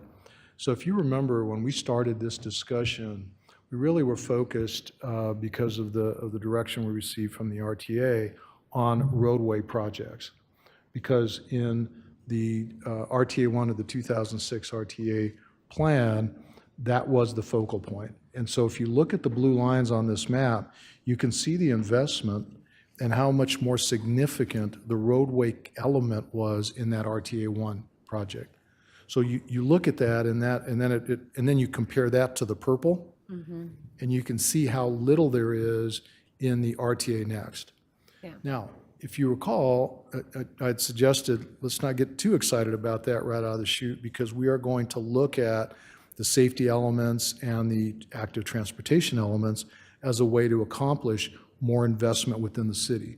And so all we did is we started looking at saying, okay, fine, not a lot of we'll call roadway elements, but look at the safety investments and the active transportation investments, which now have become named.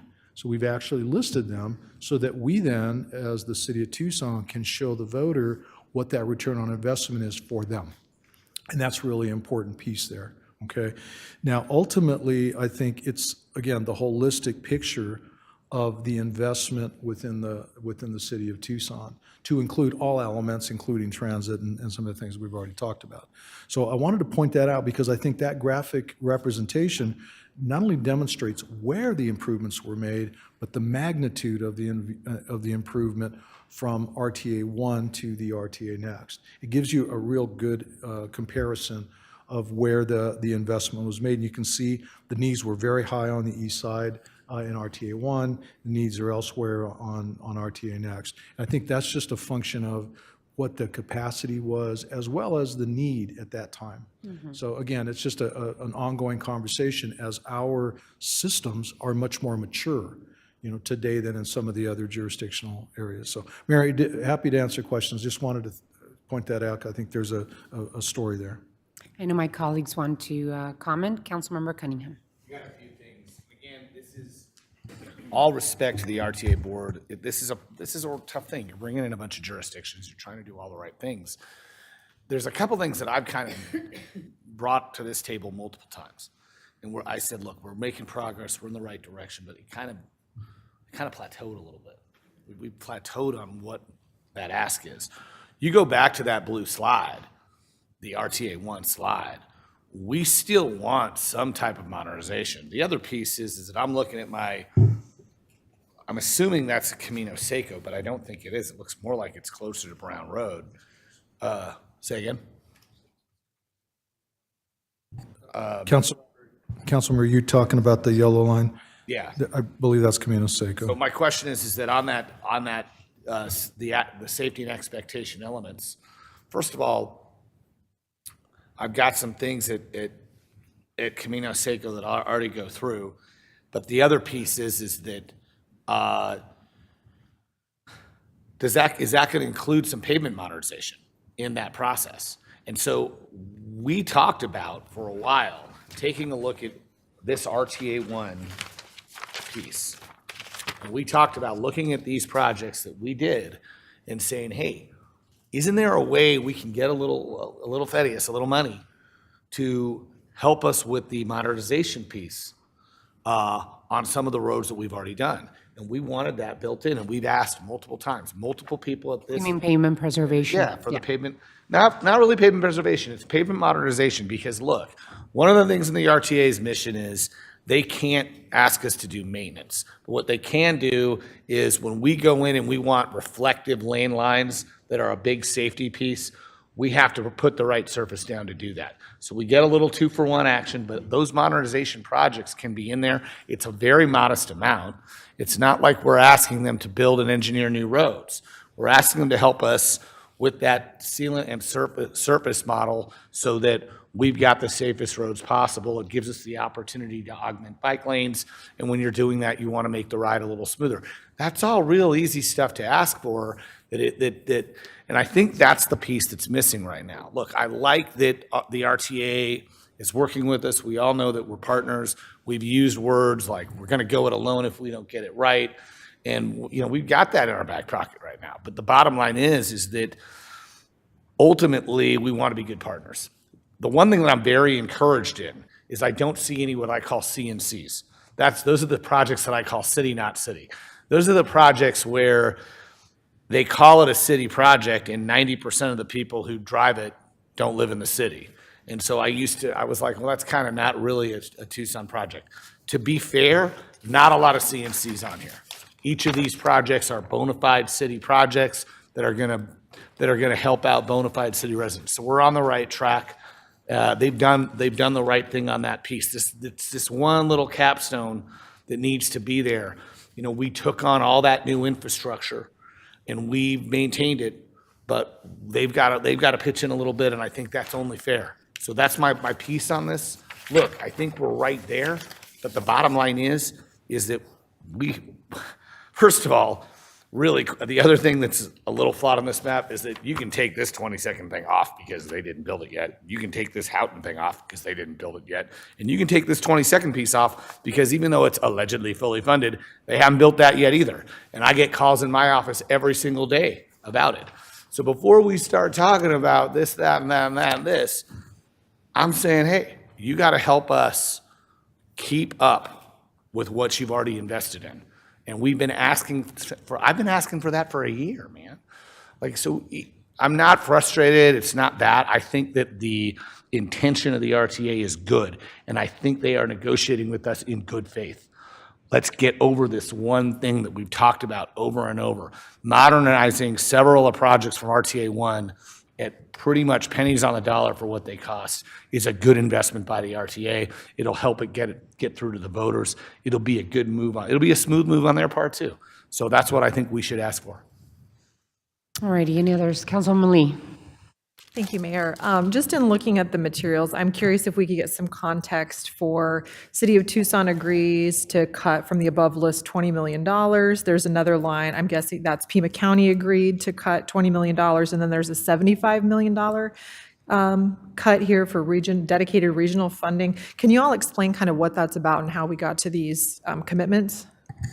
Sure, Mayor, Councilmember Lee. So as the TMC was working towards balancing the budget and coming really to an agreement over how the funding would all work, all of those things that are listed, and I don't have them right here in handy, but I will find them, basically outline where the dollars would come from to balance the budget. So the $75 million is a future revenue stream that would otherwise come to the region, not for RTA, but has been pledged. And that's really where all of the region can compete. And quite frankly, many of the smaller jurisdictions receive safety money and receive other projects for their needs. So the group decided we would take $75 million, that future funding stream. $25 million was recommended from ADOT for the interchange in Marana. So those are the big chunks. The other pieces are $40 million from the debt service. As I mentioned and presented to you before, was something that I believe very strongly that should be a conversation in the future, not today, because if we can't afford to put the debt in. That left about $40 million, and there was $10 million from the city of South Tucson as well. That left about $40 million. So the Pima County representative said, in the spirit of let's try to get to a balanced budget, we'll put $20 million if you put $20 million. And I said that I would consider that. And so that's how we came about with that. And as I mentioned, initially it was, at least in our heads, a rescoping of that one project. We're scaling that discussion back.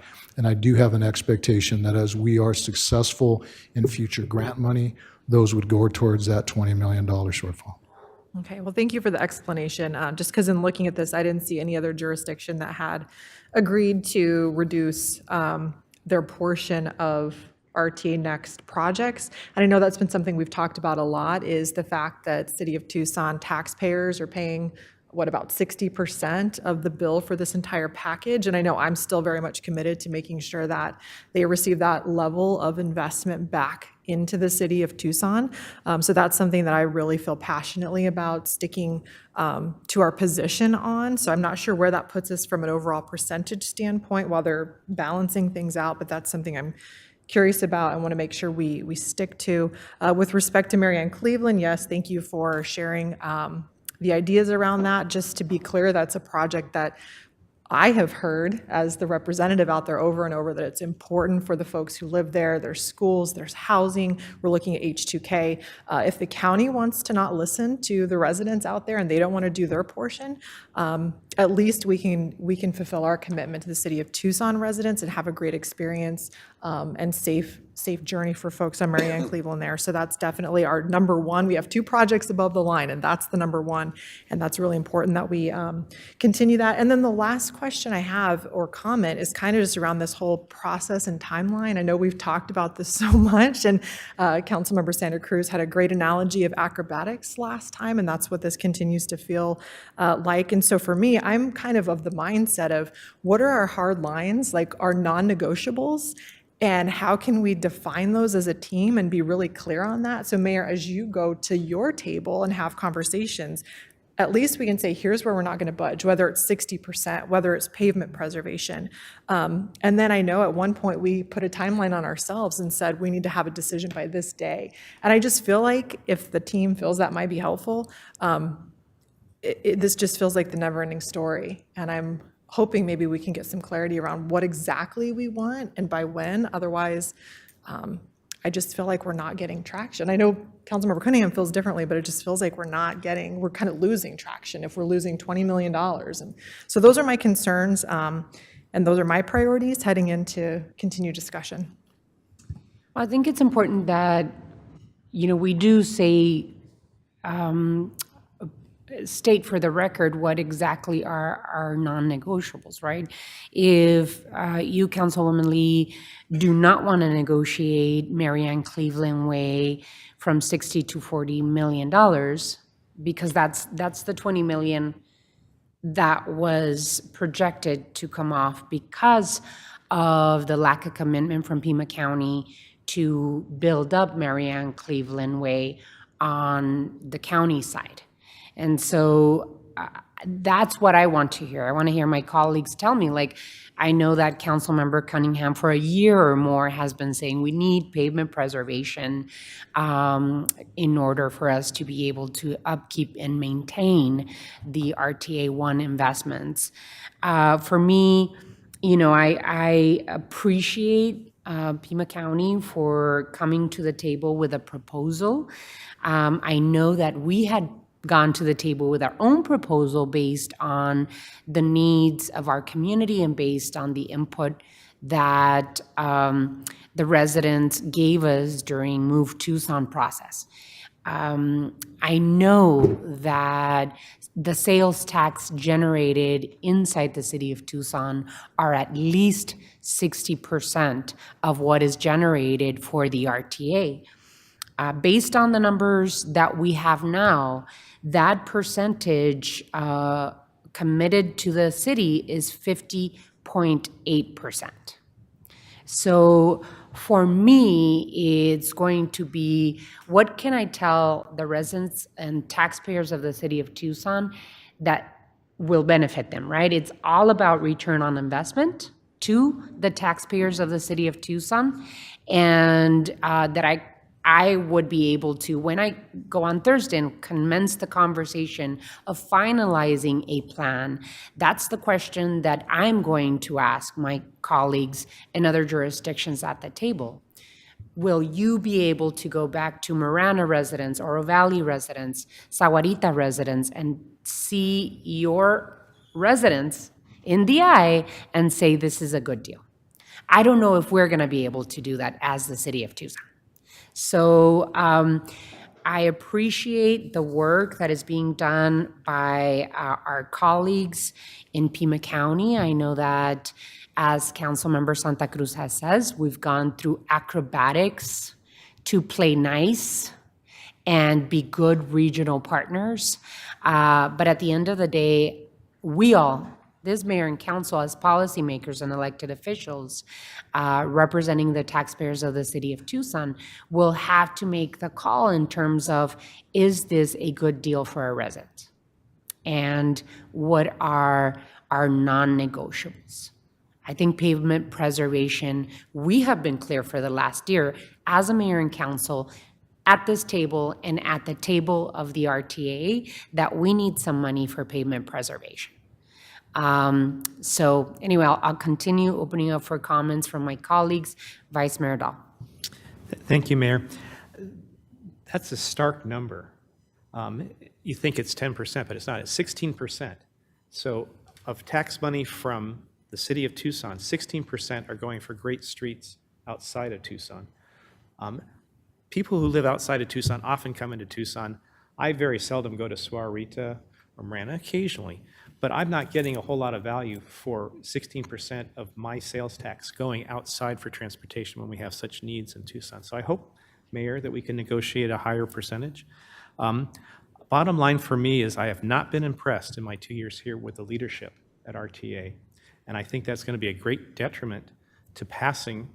The voters are going to have to decide, and we're going to have to be confident when we make our presentation to the voters, and at this point I don't. So I'm looking very closely at the direction of leadership. I've been very disappointed with the communication with my office, with what I'm heard back from the citizens who volunteered their times in citizen advisory committees, and we're very frustrated with almost illegal interpretations of the open meetings law, which prevented all sorts of discussions and just wasted people's times.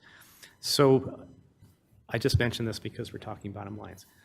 Like my colleagues, I really hope we can do regional participation, but we can't get the short end of the stick. Thank you. So for me, my question is, we've reduced our named multimodal roadway corridor projects at every turn to be able to accommodate. And now we're offering an additional $20 million to cut from our projects. At this point, how confident do we feel that the cost estimates included in this latest proposal will get us complete projects? So Mayor, that is one of the concerns that I have, and I've continued to express. The bottom line is these costs are now a little dated. They have been reviewed at least twice, once by us, double checking them, as well as by the consultants that are charged with that.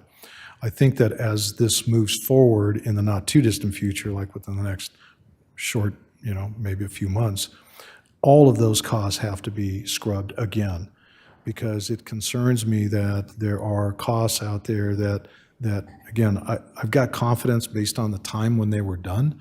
I don't know that I could tell you with absolute confidence today that they're still good or valid. I think they need to be rechecked. That will then potentially upset the apple cart again, and we'll have to go through the gyrations again. So I can't give you right this second a high level of confidence, but I do know that that is something that needs to happen fairly quickly, and the RTA would take the lead on that. Well, and just lastly, I think we have progressed, unfortunately, because of obstruction. We wasted a whole year and a half or two.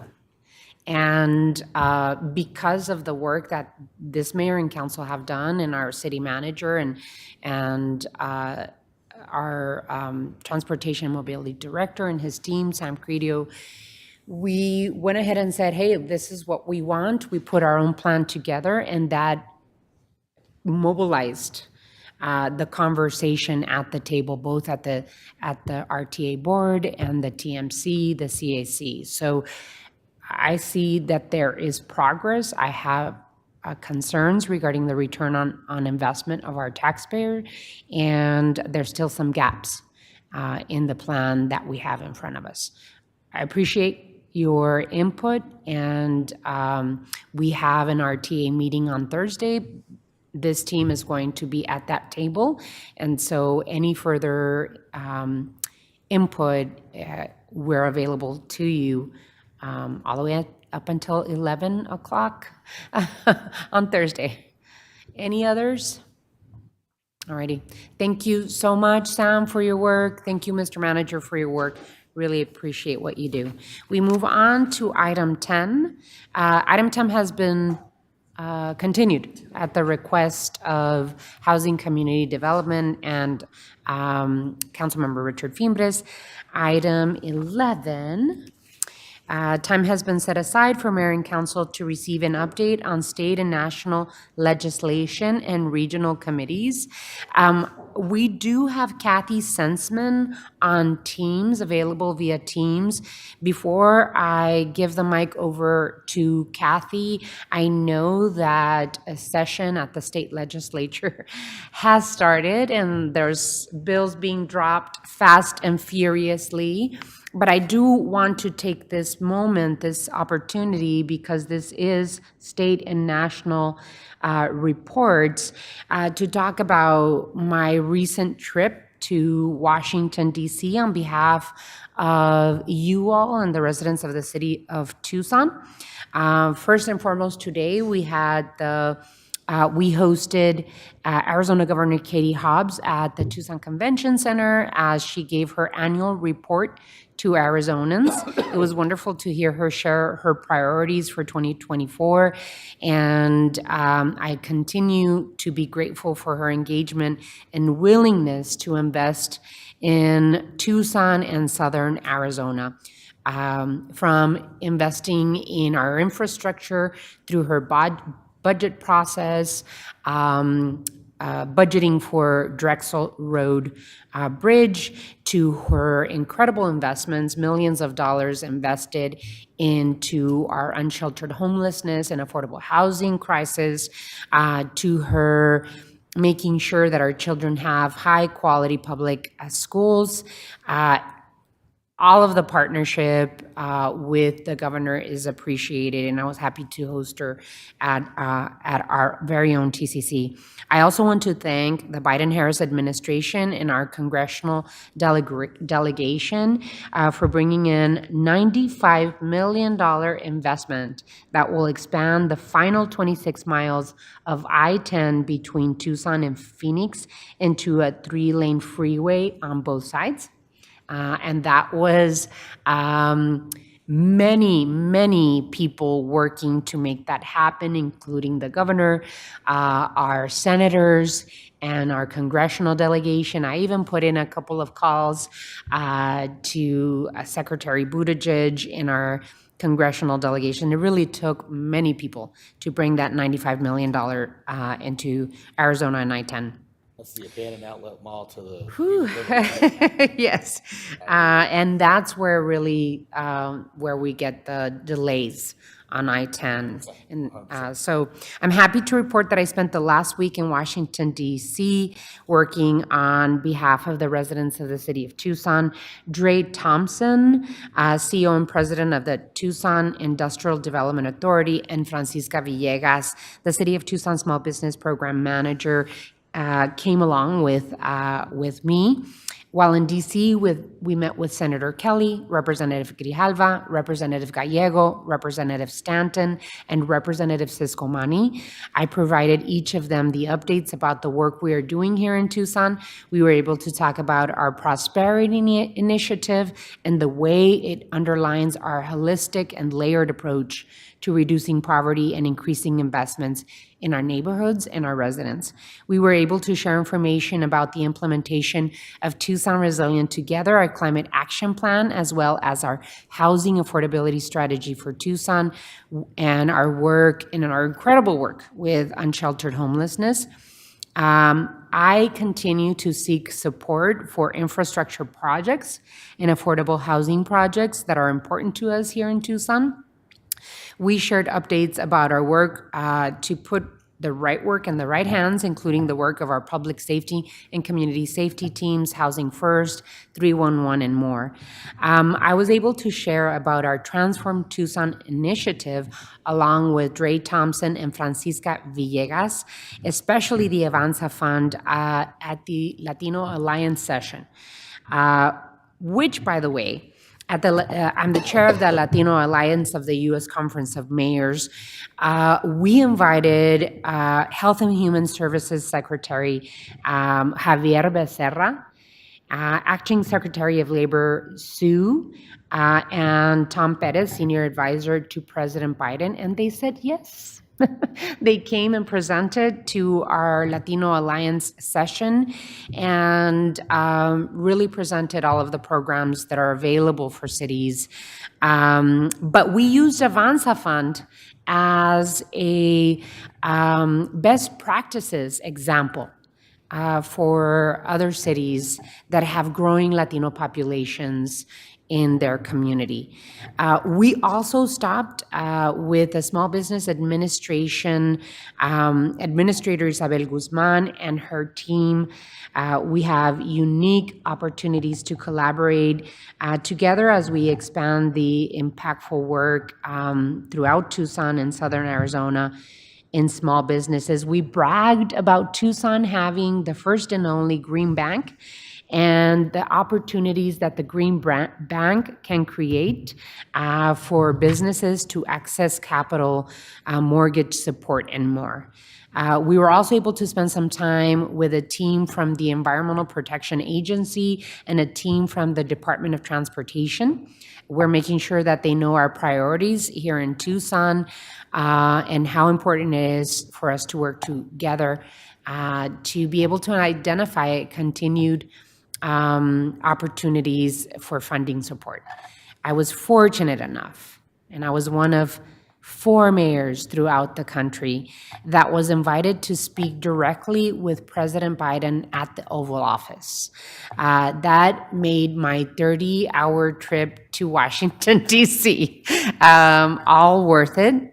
During my visit with him at the Oval Office, I was able to share information about our Tucson Million Trees initiative and the way the investments of the bipartisan infrastructure law and the Inflation Reduction Act are helping us mitigate the effects of climate change here in Tucson. Talk to him about the $5 million Tucson received of the urban forestry grant. Talk to him about the $21 million that we received for our low to no emission electric buses in the city of Tucson. The president was absolutely really very happy to see how we will transform our streets with our green infrastructure and water our trees with stormwater. We went through all of it, and as a point of personal privilege, I did talk to the president about how my mother prays for him every day. And he called my mother. He called my mom while my visit. I spent about 20 minutes with the president and talked to him about what Tucson's doing and really highlighted what we've done together as a team, mayor and council, and our city manager and our city department directors on what we're doing. So it was an incredible visit. I really appreciate the work that our federal lobbyists do for us in DC.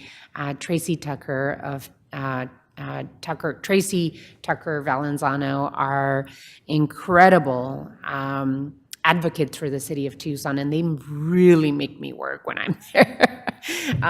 We have a full agenda from 7:15 in the morning to 10 p.m. at night when we're done with our sessions and all of the work that we're doing with the different cabinet secretaries over there. We tracked more than 90 hours of work while we were there in that week. So we really do work for the residents of Tucson.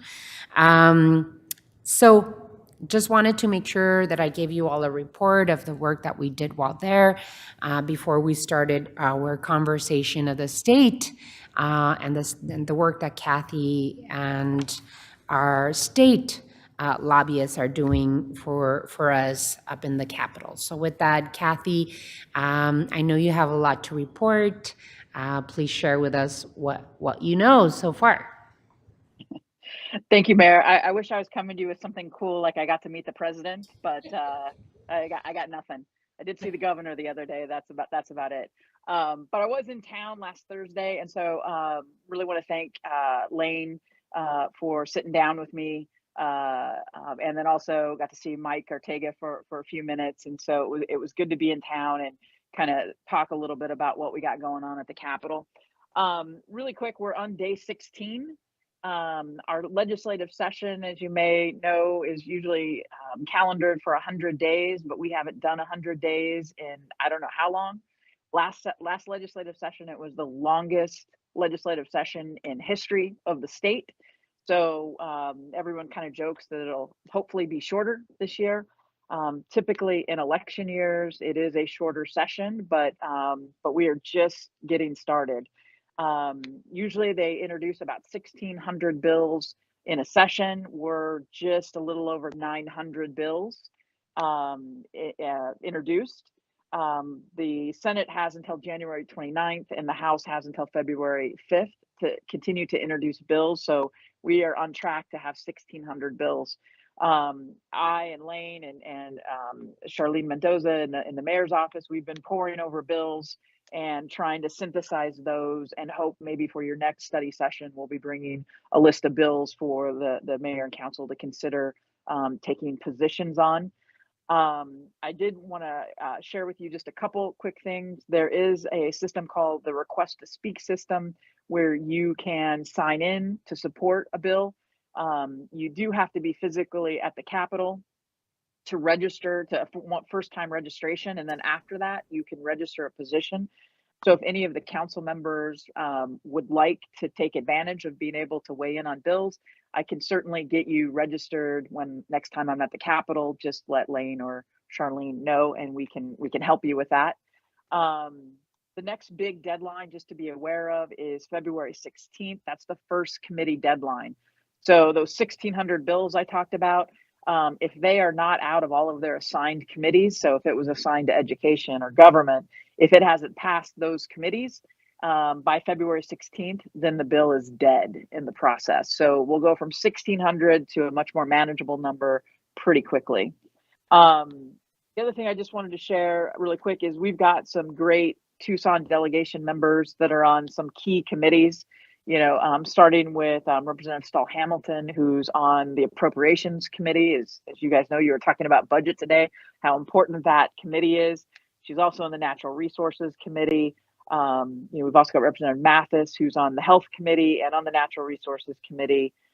Consuelo Hernandez is on the Transportation Committee and also on the Lands Committee. And then Representative Gutierrez is on the Regulatory Committee, as well as the Education Committee. And then in the Senate, we have Senator Sundaration, who's on the Government Committee and Natural Resources, and then Senator Gabaldon, who's on Military Affairs and Transportation. So we've got some great access into these committees to be able to communicate our messages. And I've been talking with Lane and Charlene about, you know, when bills or when things arise so that we can have those communications. I think earlier in your agenda, you guys talked a little bit about kind of what's going on with the state budget, with the income tax. And so I won't belabor that, but suffice it to say, in the current fiscal year up here, we have about a $420 million state deficit with a $450 million projected deficit for next fiscal year. And so what a lot of folks think is, so there's kind of a tale of two cities. So if you talk to Republicans, you know, they'll tell you that, you know, we're going to be able to claw back some funding because, as you know, we've had $1 billion plus surplus like the last 3 fiscal years. So there's a lot of money on the books of projects, of things that haven't come to fruition. And so they think that they're going to be able to kind of claw back or put out capital projects into the future to solve that problem without having to do too many budget cuts. The governor's budget, you know, talked about some of those clawbacks as well as kind of rating some of the funds within the agencies, but no cuts.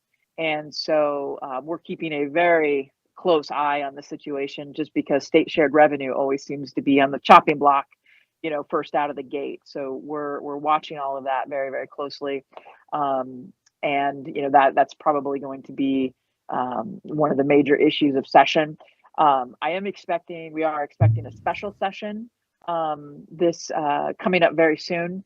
If you guys haven't heard, when the legislature made changes to if there's a recall or not a recall, there's a required recount of a election. So before it was within 2%, now it's within 1%. And if you remember the last presidential election, where President Biden won by 10,000 votes, it would have triggered a automatic recount at the 1%.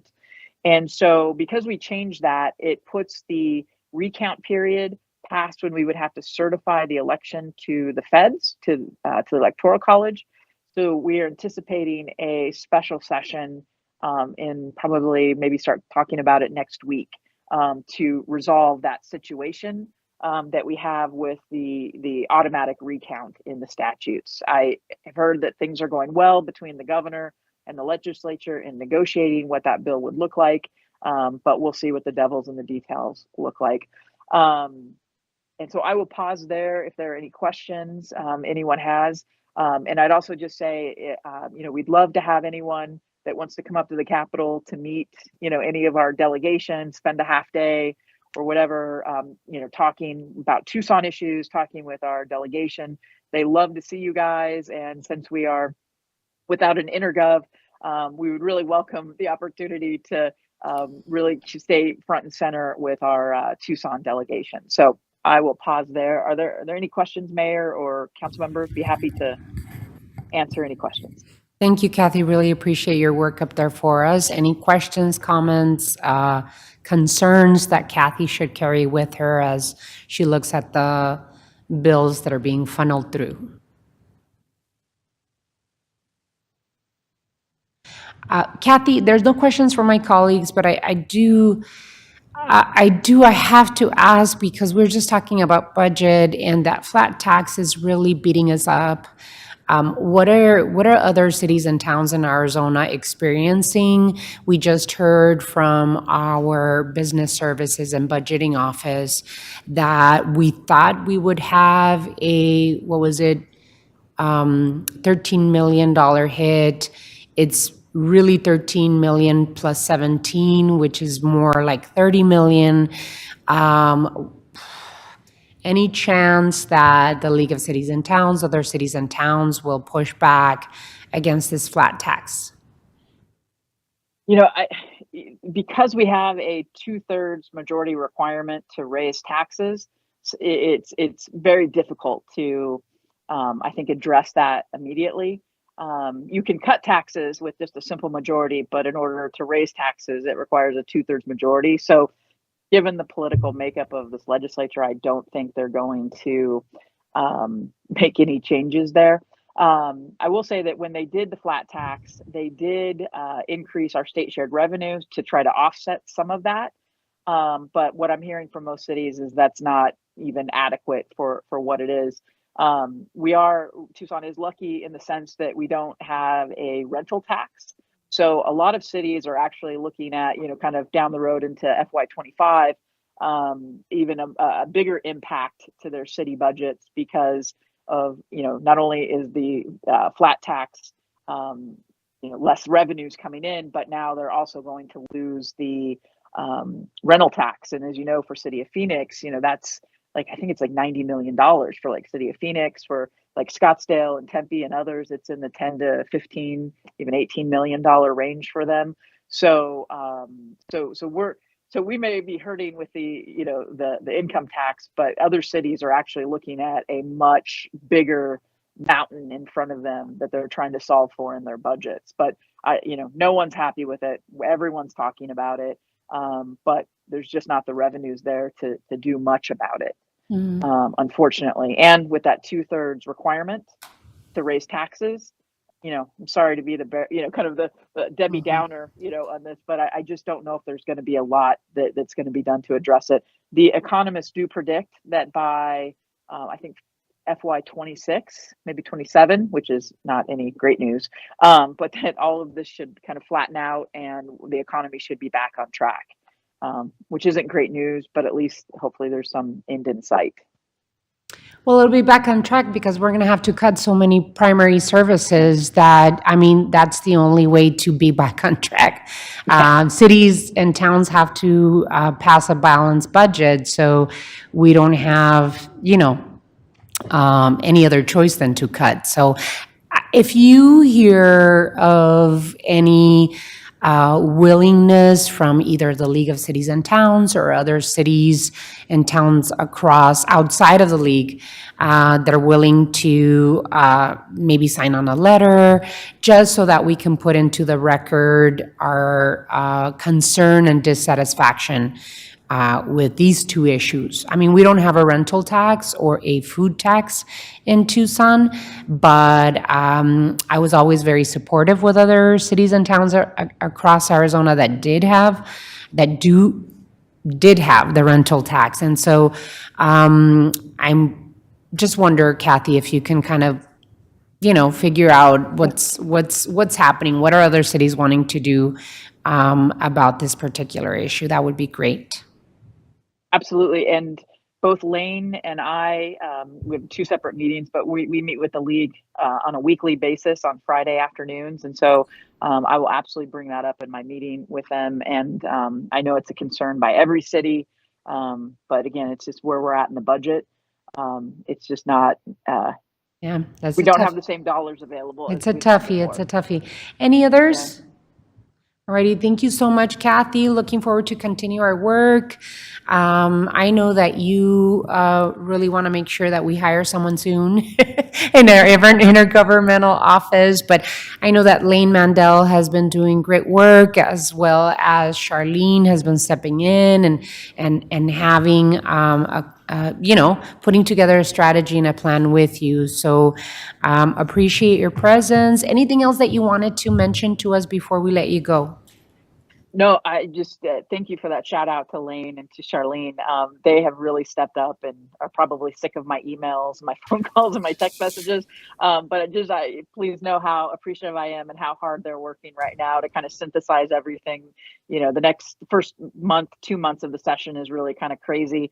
And I'm just so appreciative, Mayor, that you would kind of lend Charlene on this. And so really appreciate all of that and appreciate you. And everyone, if you need anything, just give me a holler. We are here to support you and help you, and we'd love you to come up sometime if you are ever interested. So thank you, Mayor. Thank you, Council. I agree. Thank you so much, Kathy. And I agree, my colleagues on the council. It's really powerful to have mayor and council show up and visit our delegation up in the state ledge, meet with other representatives and senators from Southern Arizona and into the Phoenix Valley.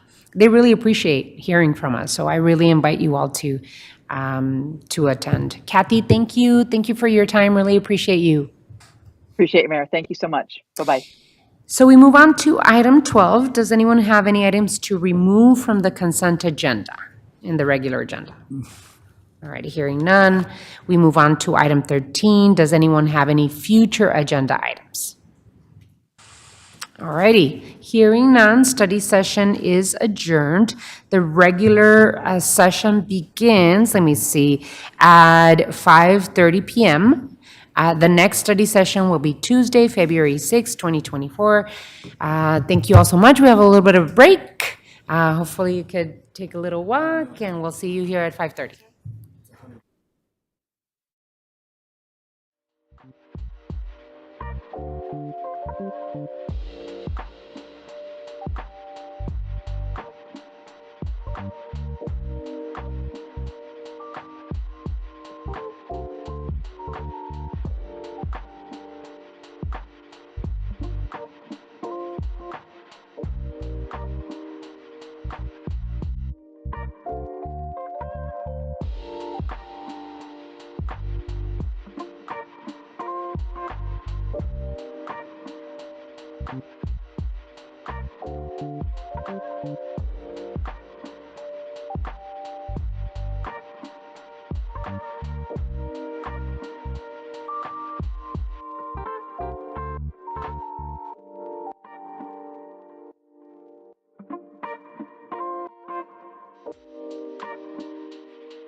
Participating electronically through Microsoft Teams. Council members Santa Cruz and Kozaczek are absent excused. Let's go to roll call. Mr. Cunningham? He's on his way here. Okay. Vice Mayor Dahl? Here. Mrs. Lee? Here. Mr. Fimbres? Here, present. Mayor Romero? Here. Item 2, Invocation, Pledge of Allegiance, and appointments to boards, committees, and commissions. the invocation will be given by Pastor Larry Munguia of the Sober Project. After the invocation, I ask that you remain standing for the Pledge of Allegiance. Excuse me. It's a little wet out there. Hi. Hello, Ms. Mayor, City Council. It's good to see you. Before we start, first I got to say hello to Richard. Much love, my friend. Feel better. God bless you. And I got to say thanks to Michael. I know you're leaving. Thank you for what you've done for our city. And go with a joyful heart and a job well done. Bow your heads if you're so inclined. Lord, we just come to you and we thank you for this day and we thank you for the rain in the desert. And I ask you, Lord, that our city council, our mayor, and our government here, that they would come to you and counsel for advice, for wisdom. And Lord, that you would speak to their hearts and the hard choices to make, that they would listen to you. The city of Tucson is a jewel, and it's given to you, Lord.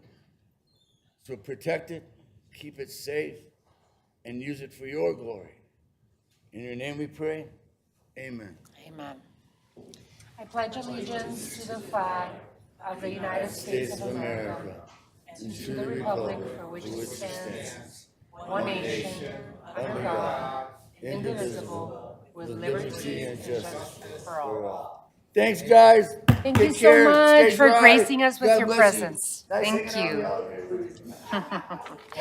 Thank you. Thank you, Pastor Munguia. Really appreciate it. Probably be good now. Item 2D. Did we have a proclamation? Thank you, my friend. God bless you, too, Did I skip it? I don't think I had it. Okay.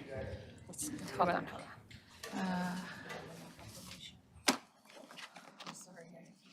Item 2D, I don't think it's there.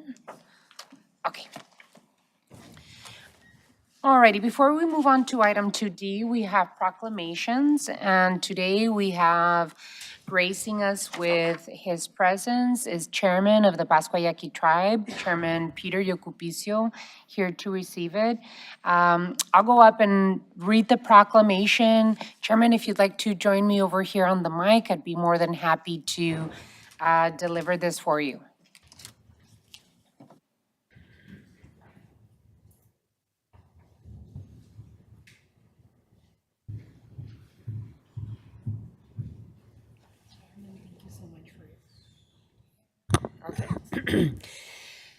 So I usually like to start my remarks when I'm out and about in our community, um,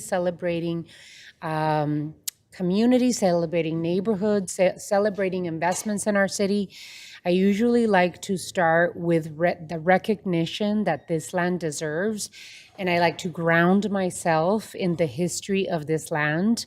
And I like to acknowledge that we stand on the land stewarded by the Tohono O'odham and the Pascua Yaqui people for time immemorial. And I thank you for stewarding this land for thousands of years and for your partnership with the city of Tucson on so many different issues. Most recently, we have learned through your work and our partnership with the federal government, our congressional delegation, both Senator Sinema, Congressman Grijalva, and through the work of the city of Tucson, that there has been additional land added to reservation land for the Pascua Yaqui people.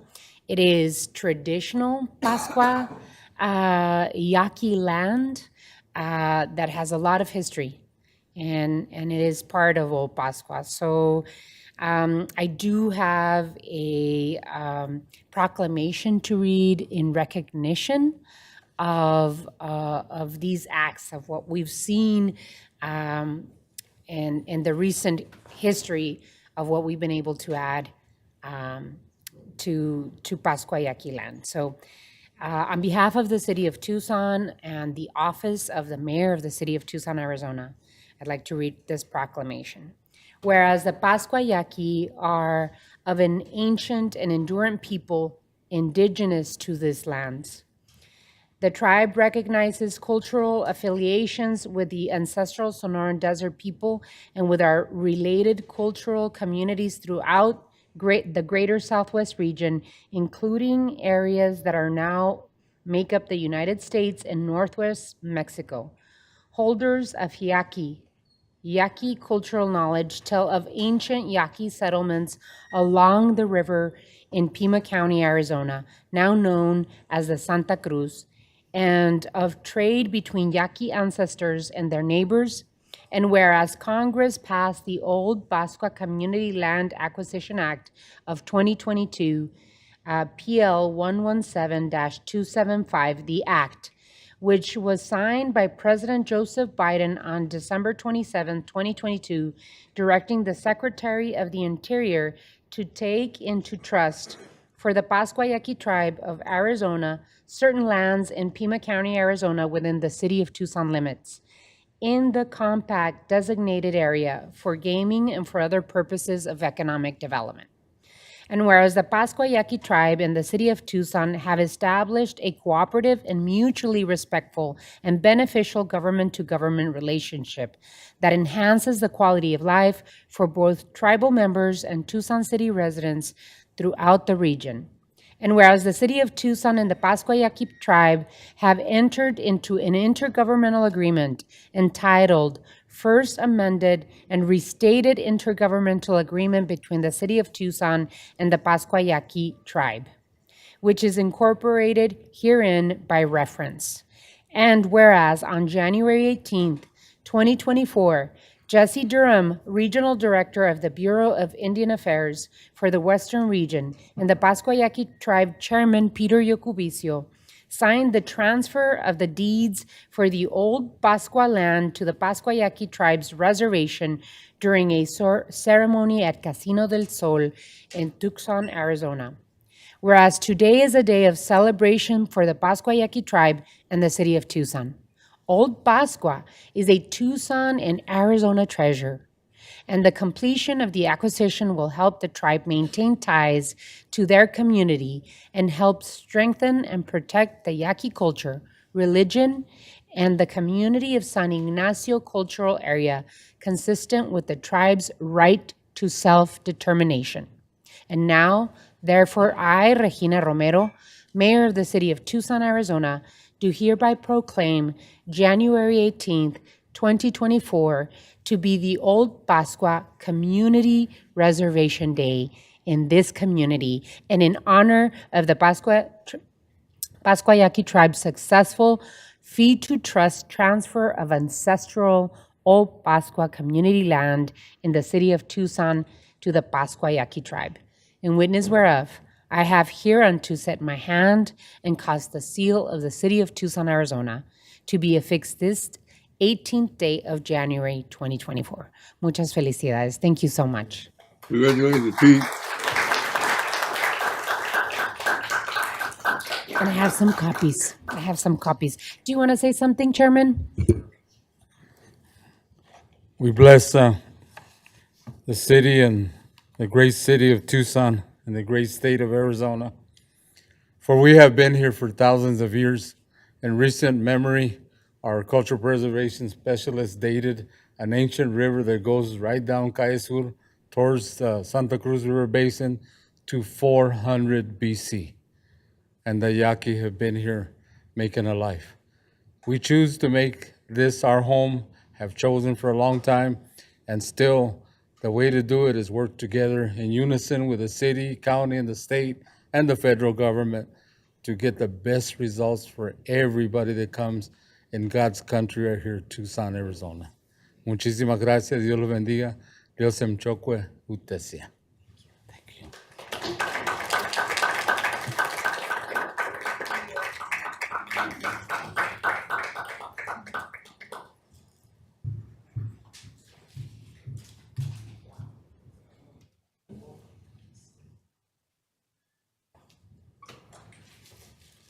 All righty. Now we go to item 2D? Yes, ma'am. Thank you, Ms. Clerk. City Manager's Communication Number 29, dated January 23rd, is received into and made part of the record. May I have a motion to approve the appointments in the report? So moved. There is a motion. May I have a second? Second. There's a motion and a second. Any further discussion? Hearing none. All those in favor of the appointments of Hillary Varnador and Alan Forrest to the Citizens Water Advisory Committee, Margot Sackheim to the Fort Lowell Historic Zone Advisory Committee, signify by saying aye. Aye. Aye. Any against? Motion carries. Item 3. Mayor and council report summary of current events. City Manager's Communication Number 18, dated January 23rd, is received into and made part of the record. This time has been scheduled to allow members of the mayor and council to report on current events. These are to be current events of activities within the community, not position statements on policy issues. Does any council member have anything to report at this time? I do, Madam Mayor. Richard Fimbres, Council Ward 5. All righty, council member, we'll do you and then we'll come down the line to the individuals that are here. Go ahead, Councilmember Fimbres. Thank you, Madam Mayor. I want to begin with the Chief of Staff, Mark Kerr, has retired after 28 years of service. He began his career as a staff assistant then at Ward 5, aide for former council member Steve Leal. He became the Chief of Staff after I was elected after 2 terms. During his tenure, he gained the knowledge of city, county, and state government. He worked extremely hard making sure that our Ward 5 neighborhoods were cared for. And thank you for his leadership and dedication through his past 28 years. His leadership will be missed. On January 12th, the city of Tucson has lost a hero in our community. Art Ekstrom. Art was a brother to former Pima County Supervisor Dan Ekstrom. He did so much for our city, including being the founder of Pima County's One Stop Career Center. His leadership and ability to work with our community will also be deeply missed. On Saturday, May 14th, the 33rd annual Public Gardens Memorial Breakfast was held. The event honors the legacy of Dr. Martin Luther King Jr. while raising scholarship funds for private and secondary students. This event was chaired by James Christopher and emceed by Honorable Dan Ekstrom. They've been doing it for 34 years. The Martin Luther King Jr. March was held on Monday, January 16th. This year's community theme was Quality, Justice, and Love. The event was chaired by Pastor Grady Scott. It took place beginning at Martin Luther King Way, which is at the Bridges, where marchers walked to the Rotary Reed Park with other facilities. Yesterday, January, we received word yesterday, January 2nd, the nation learned that Dexter King, the youngest child of Dr. Martin Luther King, was Coretta Scott King, had passed away after a courageous battle with cancer. He was 62 years old only. Worked in American civil rights and animal rights activist, attorney, and author. He served on this community, will be deeply missed. The last thing I have is this past Sunday, January 20th, Public Gardens held their solar lights ribbon cutting event. After 20 years of hard work and dedication, Cindy Ayala, Public Gardens Neighborhood Association president, also retired on January 16th from the PG&A board, was able to secure a grant from the Tohono O'odham Nation, funding for the city of Tucson to complete the installation of 17 solar lights at the Public Garden neighborhood. I want to thank her for her unwavering commitment to her neighborhood. Solar lights will be an impact on for years to come. That I have, Madam Mayor. Thank you. Thank you, Councilmember.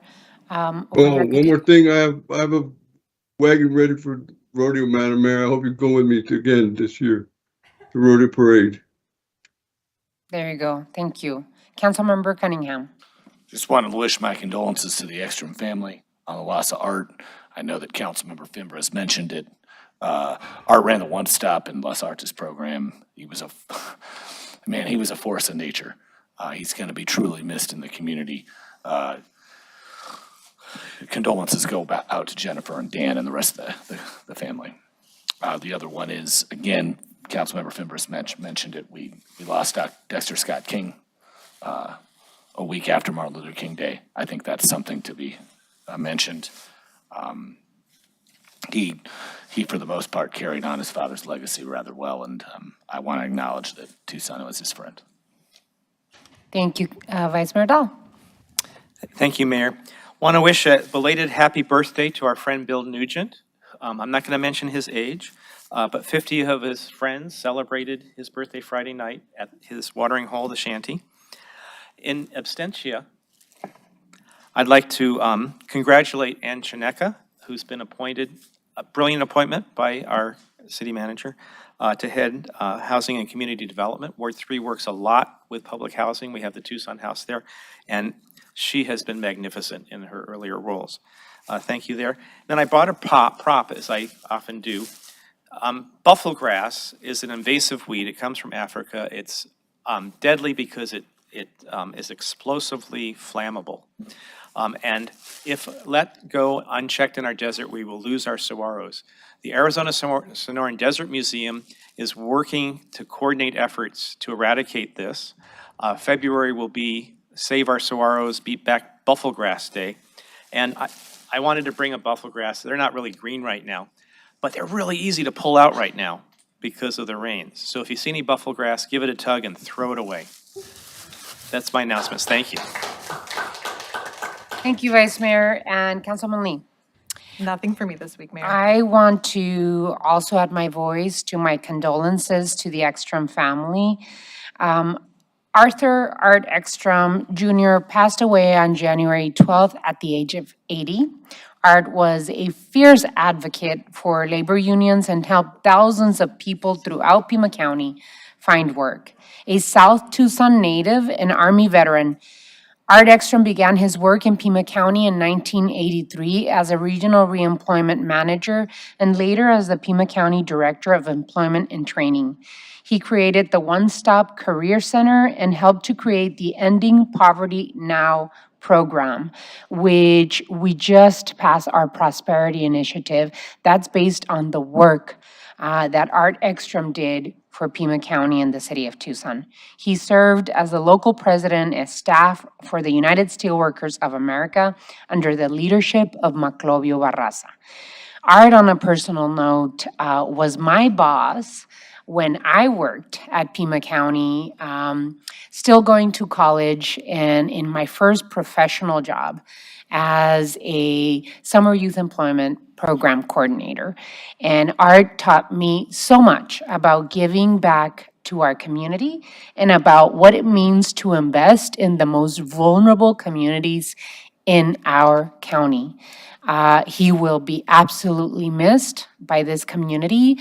But his family and the Ekstrom family should know that he made an absolute incredible impact, not just to me, but thousands of young people and people in this community that received the effort of his investment, his time investment, and passion investment.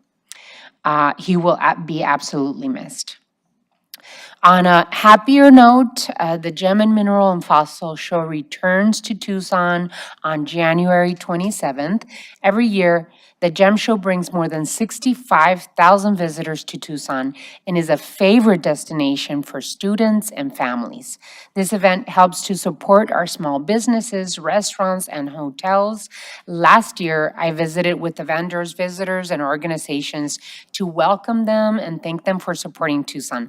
Thank you to the event organizers and everyone who is working to make this year's show a success. And don't forget to use our transit system to get everywhere within our downtown and throughout the show because our transit system is free. So you can just hop on a bus or hop on the streetcar and move around during the Gem Show. With that, we move on to item 4. City Manager's Report, Summary of Current Events. City Manager's Communication Number 19, dated January 23rd, is received into and made part of the record. This time has been scheduled to allow the City Manager to report on current events. Mr. Manager. Thank you, Mayor, for the opportunity. No report this evening. Item 5. Liquor License Applications Report from City Manager. City Manager's Communication Number 20, dated January 23rd, is received into and made part of the record. Ms. Clerk, please read the liquor license agenda. Your Honor, on this evening's agenda, we have 1 request for a new license and 4 requests for special event applications. All are in compliance with city requirements, so an appropriate motion would be to forward items 5B1 and 5C1 through 4 to the State Liquor Board with a recommendation of approval. So moved. So moved. Second. There's a motion and a second. Any further discussion on this item? Hearing none, all those in favor of the motion, please signify by saying aye. Aye. Aye. Aye. Any against? Motion carries. Item 6. Call to the audience. At this time, the public is allowed to address the mayor and council on any issue except for items scheduled for a public hearing at this meeting. Please make sure you have read the information on the back of the speaker card before making your presentation. Speakers are limited to 3-minute presentations, and call to the audience is scheduled to last for no more than 30 minutes. Pursuant to the Arizona Open Meeting Law, individual council members may ask the city manager to review the matter, ask that the matter be placed on a future agenda, or respond to criticism made by speakers. However, the mayor and council may not discuss or take legal action on matters raised during call to the audience. I know the last time we had a lot of people we couldn't call on. Do we have them here? Yes. Okay. Alrighty, so I'm gonna call the people that were not called on the meeting of the 9th? Yes. I believe it is, on the 9th of January. Okay. So if you do hear your name, please come to the taller mic and state your name if you are a resident of the city of Tucson and or if you are a retained speaker. Our first person is Jay Harden. Jay Harden. I don't think is of here. Rose Novak. Rose Novak. Oh, Anna Dietz. Anna Dietz. Tanya Nunez. Tanya Nunez. Nick Molinari. Nick Molinari.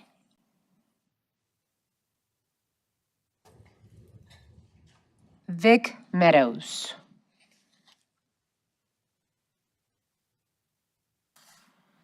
Kalyana Venet.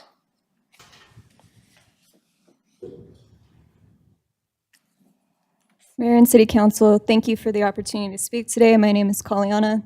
I'm a lifelong resident of Tucson and a member of Ward 6. I wanted to speak today to share a little bit about what's happening on the ground in your communities as you consider the ceasefire resolution that we are so desperately asking you for. Since October 7th, Tucsonans have been out in the streets across Tucson, protesting, demonstrating, marching, creating visibility for the context and history that is not shown in the media. Tucsonans have disrupted business as usual and shut it down outside of businesses like Raytheon, Elbit, the U of A, Caterpillar, Starbucks, outside of Davis-Monthan Air Force Base. The list goes on and on and on. Educators in our community have been suspended from their roles for daring to talk about the issue of Israel and Palestine in their classrooms. Student organizations have been harassed and censored for speaking about this issue. Tucsonans have put their bodies and their freedom in front of the Tucson Police Department and their excessive use of force against peaceful protesters without cause or warning. Journalists have been arrested for doing their job and civic duty by covering these events. Medical professionals across Arizona have risked their careers and their licenses to speak out about the atrocities and the horrors that we are witnessing in Gaza. Leaders in our community have worked tirelessly day and night, despite their very personal grief, despite their trauma, because they feel the need to do everything in their power to end this violence. And we ask the same of you. Tucsonans want a ceasefire. Every day in Tucson, there is some type of event, whether it's an art show, a bike ride, a sit-in, a letter writing, it goes on and on and on. Your community wants this. Respectfully, there will be a ceasefire with or without your engagement. None of us want to be here, but we are here because we recognize that this is the first step of many that will be at the forefront of the mind of your community. We ask you to please work with us, and when you work with our delegations who will be visiting your offices if they have not already, please remember that this is not some abstract philosophical issue for us. We are watching our friends and family live stream their genocide to our phone screens every morning. And to us, this is an issue of material safety in our community, and we will remember your vote. Thank you. Ms. Bennett.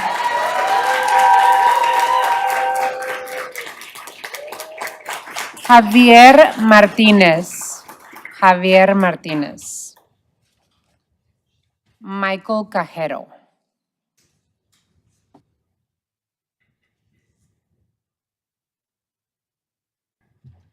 Hello. Hello. My name is Michael Cajero. I live in Ward 6, and I grew up there in that area, and I used to go up when I was about 13, 14, something, in the early 60s. But the university had on campus, in the middle of the campus, a Joseph Wood Crutch desert garden with huge saguaros and everything. It was just full of stuff, and you could walk through it during the day. It was like a maze.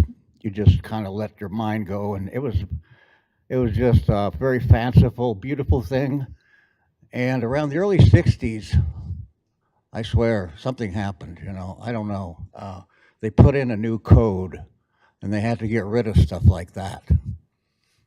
They had to get rid of stuff like that because the new code was too severe. It didn't allow for any kind of inventiveness or imagination or individuality or anything. There could be a special place in the code for people, for things like that, especially when it comes to deal with the environment, the natural environment. And that brings me to that Reed Park, There's only one thing that I think people might like to do in a park. There's only one thing, and that's to walk their dog.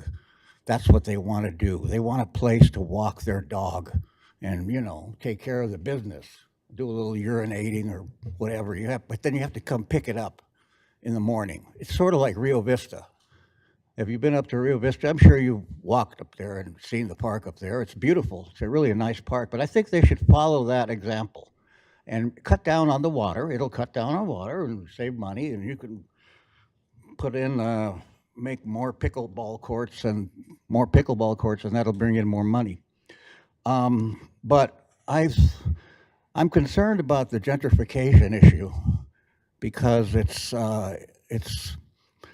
so all over the place. It's just an omnipresent sort of smell, I think, or not a smell. It's just a sense, you know.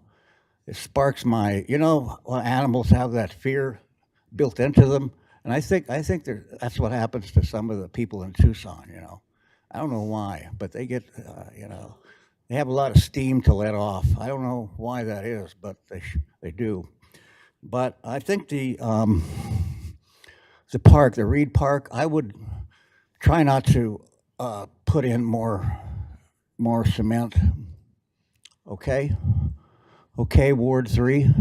I learned from Ward 3 about how bad cement is. You know, and it's really bad. And it was an article in the National Geographic last month about that. You know, and you know, so. But I think the cement and all the other materials like that, you know, concrete and alkali or anything, a lot of these resins and plastics too, those, you know, there might be some dangerous things there. I know in my neighborhood, they use too much Roundup. And I don't think it's good for the place, you know, to have that much. And it's done somewhat surreptitiously. You know, you have to keep your eyes open. Anyway, so I think the Reed Park, I hope you don't put any more cement. Thank you. Mr. Cajero. Suda Billinger.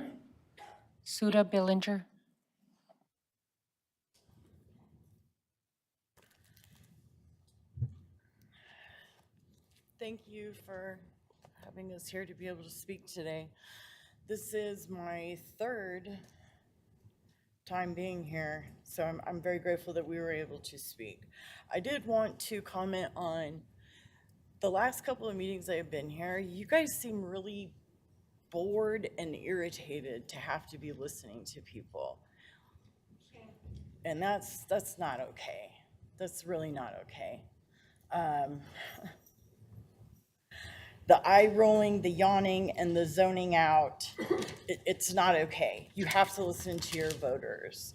There's been over 108 days, 2,592 hours, 155,520 minutes.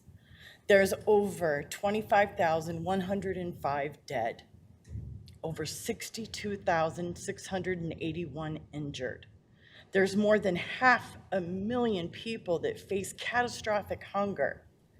Israeli operations have caused mass destruction on an unprecedented level. And it's not just the bombing.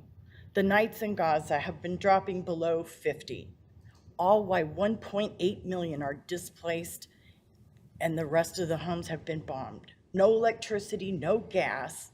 So now you can be killed by starvation, bombardment, white phosphorus, gunpowder, dehydration, buildings falling, injuries, preventable disease, and now freezing to death. Calling for a ceasefire is more important than it ever was. And I don't understand how you guys are not standing up for the people in your community. We have made it very, very clear that we want a ceasefire, that we are against the genocide of the Palestinian people, and yet nothing. Your job is to listen to your voters, and you're not. And we're not going to forget that. You guys think we will, because in the past we have. We have. You show us something shiny, we look at that and we forget. We are not going to forget. And any of you that have been voted into office, you're not going to be next time.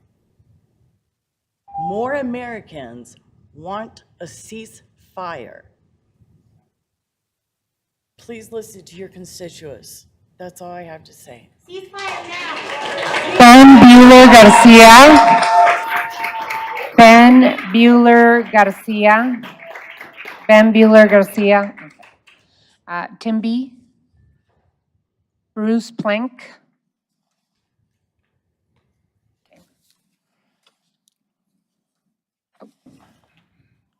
Jesse Lugo.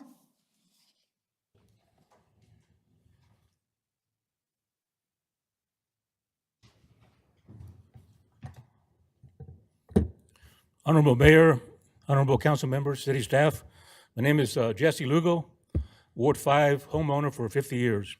We want to thank the mayor and council members for asking us to meet with the city manager based on the citizens that addressed you on August the 22nd in reference with the 22nd Street Bridge.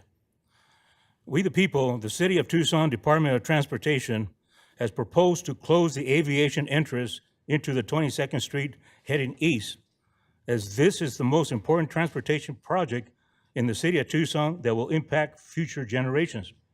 At the TDOT public meeting on Tuesday, January the 18th, the TDOT director stated that an additional $25 million will be required in order to proceed forward with 3 lanes heading east on Aviation into 22nd Street, along with the ingress lane. If additional funding could not be secured, then the construction of the project could not proceed forward. Mayor and council members, your help is needed to secure these additional $25 million from the City of Tucson $2.2 billion budget, because transportation is one of the 5 City of Tucson core services. The other options to secure the funding will be to ask the 8 current committed resources, and I have a document of those individuals, for increase in funding, or to contact the United States District 7 Congressman, Raul Grijalva, to secure additional federal grant funding, as this project is in his district. The ingress lane on Aviation into 22nd Street must remain, because if it is not, vehicles traffic will be solely directed to the Country Club Road heading north, as the road cannot and will not handle the increase that currently has 1 lane heading north, 1 lane heading south, and without a center turn lane that will impact residents in Barrio Centro, Julia Key neighborhoods as a potential public safety concern. I have attached a rendering proposal that is an additional consideration option that has not been discussed, is to approve the 22nd Street future construction with 2 lanes heading east that is currently being used, along with the current Aviation ingress lane. Mayor and council members, again, this is the most important transportation project in the city of Tucson that will impact future generations. I ask that you also walk to the center of the 22nd Bridge so you can feel the vibration, vertical vibration, and see the concrete potholes that are a public safety issue as for the past 20 years. The city of Tucson must proceed with the 22 bridge construction. I have copies that the clerk can receive for the mayor and council members to receive, but also the city manager, city attorney, and the TDOT director. Thank you for your time.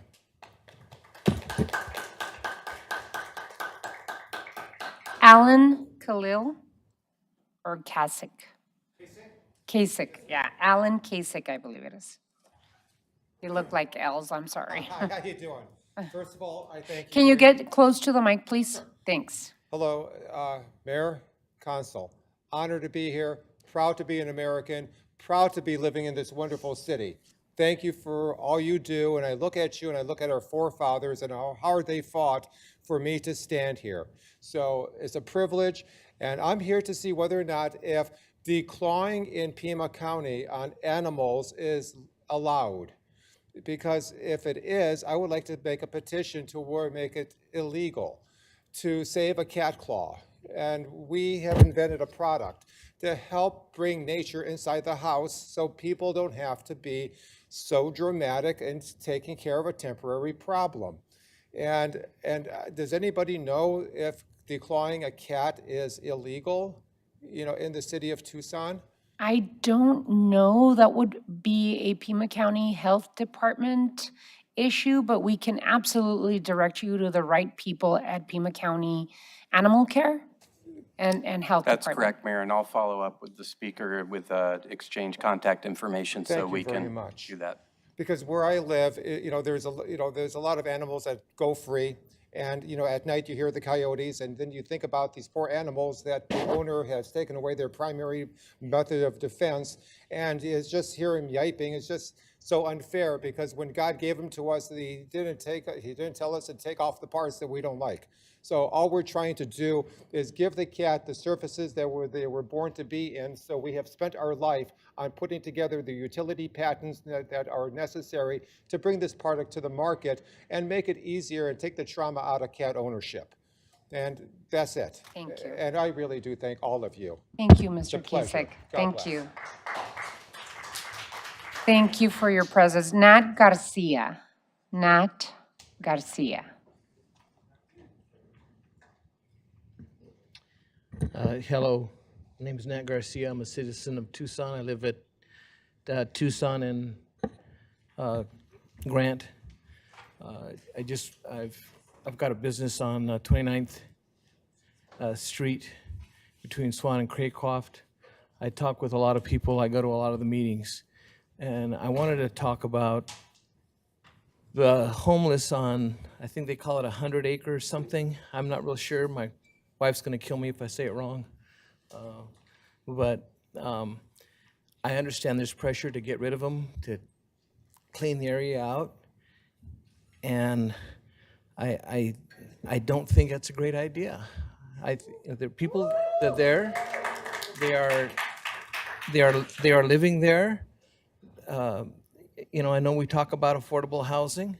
I do know people who are homeless. Some of them don't want a house and a rent and a utility bill, water. They just don't want that. They're happy where they're at. Now, I know that's not everybody, but it seems to me that our time would be well used to have, and I've seen a lot of great leadership when the meetings I've been to, and it seems like much like the FAA, when they were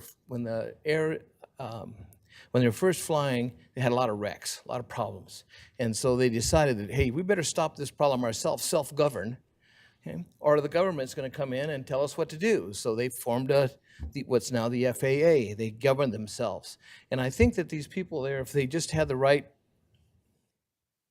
help to police themselves, to govern themselves, to make sure that they are taking care of their own problems, that would be a good use of our resources. So that's my comment. I also wanted to talk about the city lights. I know that we got an agreement with U of A to not put a lot of lights out. However, we also have a crime issue. And anytime you have low lighting, you're going to have more crime. So I know there's solutions out there to get better lighting in parks and different areas. I can't hardly drive 66, so I don't see as well, but it's hard when I can't see the street lights or the signs that tell me which street I'm going on.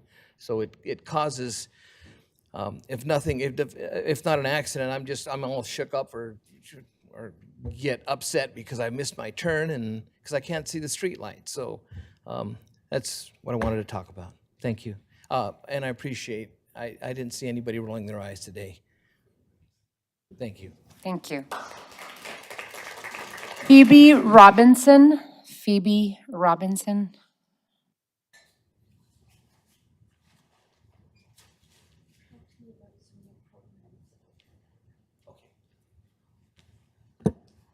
Hi, my name is Phoebe Robinson, Mayor and Council. I appreciate the opportunity here.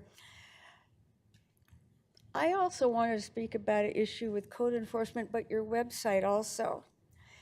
On your website was not user-friendly. I could not find all the things that we needed to use to make a code enforcement complaint. Now, the other thing is that for the city, there's no opportunity to do it anonymously. So some people said they were going to try to look into that. The way it is now, some of the code enforcement complaints that we might want to make are against drug houses in the neighborhood that are out of compliance, houses that transients have taken over. And so there are guns that get fired there and so forth and so on. So we would like the city to provide a way for us to make the code enforcement complaints anonymously and have it clearly defined on the website what these are. Because if you don't include everything, when an inspector goes out, they'll pick and choose what they're going to enforce based on what you put in there. But if you don't have everything in there, they're not going to enforce it. And every day they drive by properties that are out of code enforcement, but they don't do anything. There's office policy is not to drive by a place, you see there's something going on, you don't do anything. So really concerned about that. There's a place on 14th Street, and finally after 3 to 4 years, they're starting to clean it out. I don't know if the problem is because the money impact of them being fined over and over is not enough to hit them in the pocketbook, so they just haven't done anything for 4 years. I'm not sure about that. But what we're hoping to do is get the code updated so that you can't just put a fence around. This place was so bad that a drone went over. You could see there was no way. There was old cars there, so much garbage stacked around everything, no human being could even walk through the backyard or the side yard. So we're hoping to get the code upgraded so that vehicles have to be licensed and a fence won't hide everything, and that there's a code for the standard of fencing. So I'm hoping that there'll be some movement on that. I have not been able in my explorations to find out who to talk to about upgrading the code. That's been a mystery. So thank you. Let me see it. Thank you, ma'am. We will absolutely, you didn't give us your information, Ms. Robinson. You didn't give us your information so that we can connect you to code enforcement directly. Thank you. Alrighty, Katie Oftendal? Katie Oftendal, I think it is. Oftedal.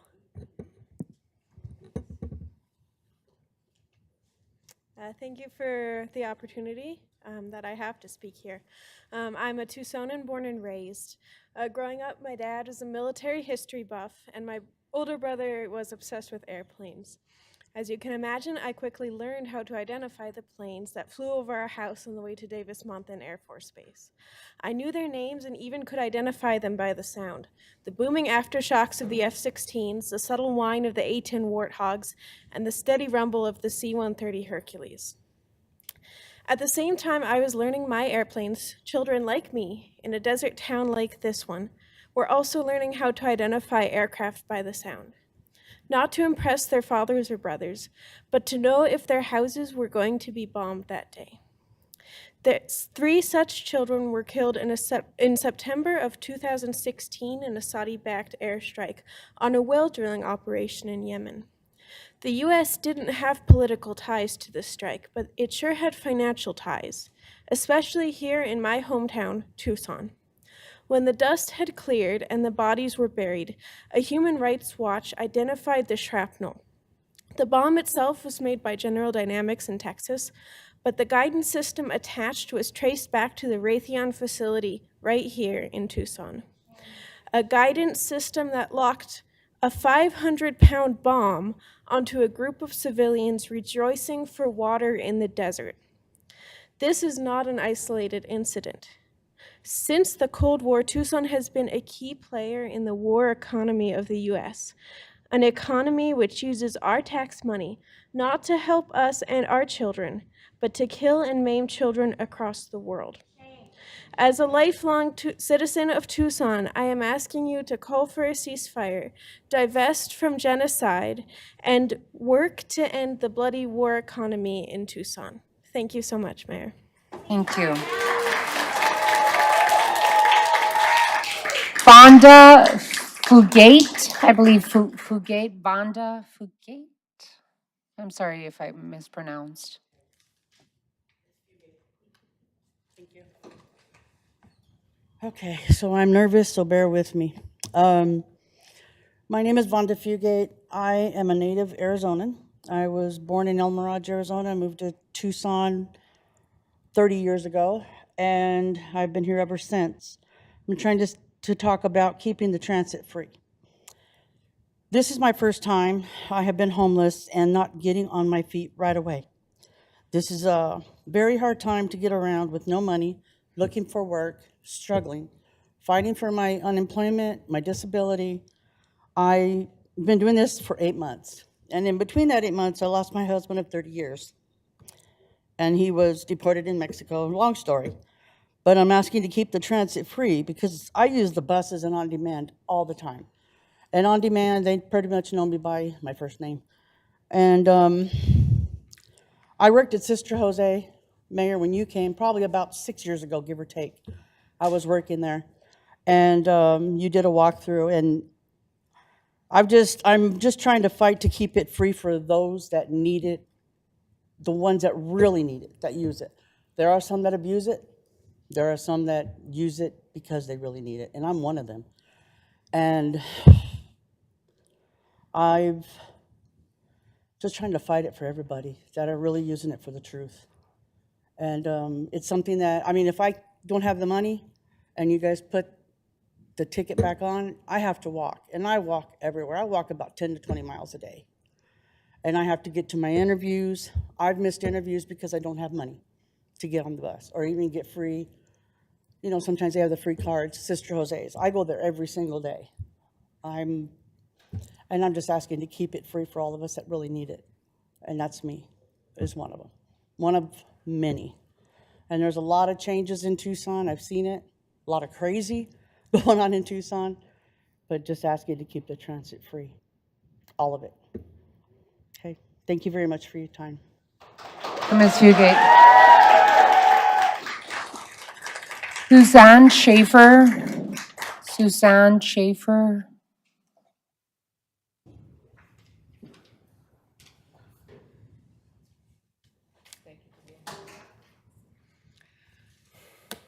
Well, my topic is pedestrian safety, which is really just the right to walk without being maimed, killed, scared to death, soaked, tripped.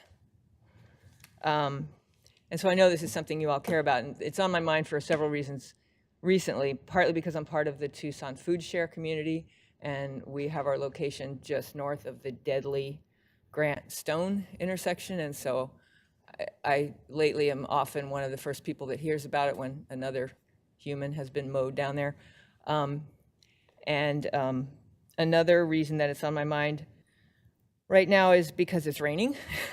And as I kind of make my way through the landscape that's designed for cars and have to do things like leave the intersection to walk across the street half a block up because that's where the water is shallower, or get off the sidewalk and squeeze past cars that are parked on the sidewalk while I'm sort of trying to run for a bus. And I get on the bus, and I'm grateful, here I am back with my favorite subject, that I don't have to pay a fare to get on the bus, because when I look around that bus, I feel like those of us who are using that as our way to get around and spending our time navigating all of this hellscape that's not made for us, I feel like we've already paid our share to get around. So I'm grateful for that. And I listened to you today about the budget, and I really feel that you're struggling with the cost. And I just want to make sure that you keep in mind the cost of, the savings of, the person who's not in the hospital because they didn't get run over because they could get on the bus.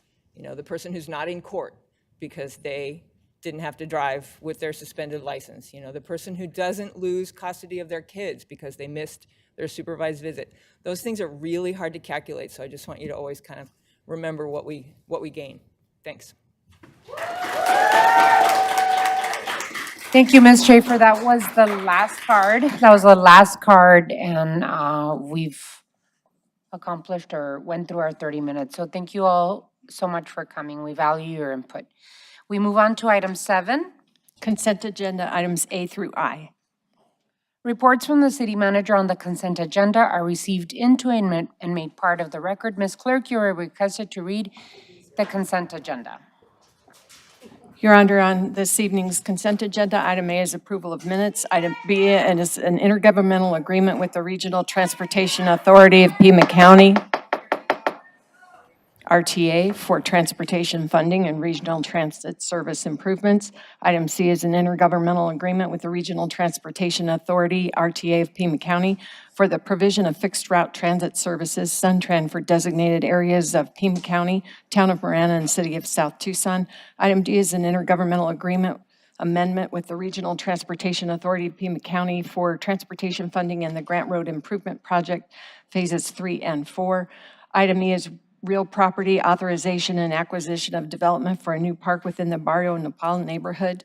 Item F is a subrecipient agreement amendment with Pima County regarding the Federal Emergency Management Agency, FEMA, Emergency Food and Shelter Program. That item has been continued to a future date. Item G is an intergovernmental agreement with the Arizona Department of Public Safety, DPS, and the Tucson Police Department, TPD Crime Lab, for fentanyl prosecution, diversion, and testing. Item H is a final plat TD DIV 0723091 for Pinal Vista. That item has been continued to a future date. Item I is a Tucson Code Amendment, Tucson Code Chapter 14, to add a meet and consult process in connection with the implementation of new or modified conditions of employment. An appropriate motion would be to forward or approve items A through I with the exception of F and H. So moved, Your Honor. Second. There's a motion and a second. Any further discussion on this item? Hearing none, let's go to roll call. Mr. Cunningham? Aye. Mrs. Lee? Aye. Mr. Fimbres? Aye. Vice Mayor Dahl? Aye. Mayor Romero? Aye. Items on the consent agenda are approved by a vote of 5-0. There's a separate agenda item that we need to consider? No, they've been continued to a Continued, future okay, date. Thank you. perfect. Item 8, Zoning TPENT 0823033 T-Mobile Shannon Road C1 Wireless Communications Facility Ordinance Adoption Ordinance 12067. City Manager's Communication Number 26 dated January 23rd is received into and made part of the record. This is a special exception land use request for a wireless communication facility. The facility is located on East Shannon Road and south of Anklam Road. Staff recommends approval of the wireless communication tower as a special exception land use in the C1 zone and adoption of the ordinance which establishes the conditions for approval. Is the applicant or representative of the applicant present?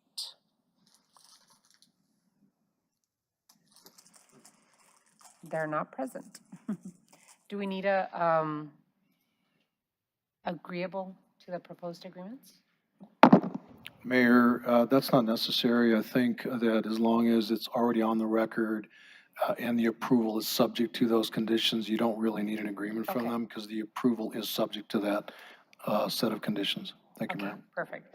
Ms. Clerk, you are requested to read ordinance 12067 by number and title only. Ordinance number 12067 relating to zoning a special exception land use wireless communications facility, TPENT 0823033 T-Mobile Shannon Road, 200 feet east of Shannon Road and 750 feet south of Anklam Road, approving with conditions the construction of a wireless community facility 50 feet in height located in the C1 zone and setting an effective date. What is the council's pleasure? Mayor, Councilmember Santa Cruz is good with moving this forward, so on their behalf, I would like to move that we pass and adopt ordinance number 12067. There's a motion and a second. Any further discussion? Hearing none, let's go to roll call. Mr. Cunningham? Aye. Mrs. Lee? Aye. Mr. Fimbres? Aye. Vice Mayor Dahl? Aye. Mayor Romero? Aye. I'm sorry. Ordinance 12067 passes by a vote of 5-0. Item 9. Your Honor, item 9 has been continued at the request of staff to a future date. All righty. Item 10. Let me get my computer's not cooperating. And it's my item.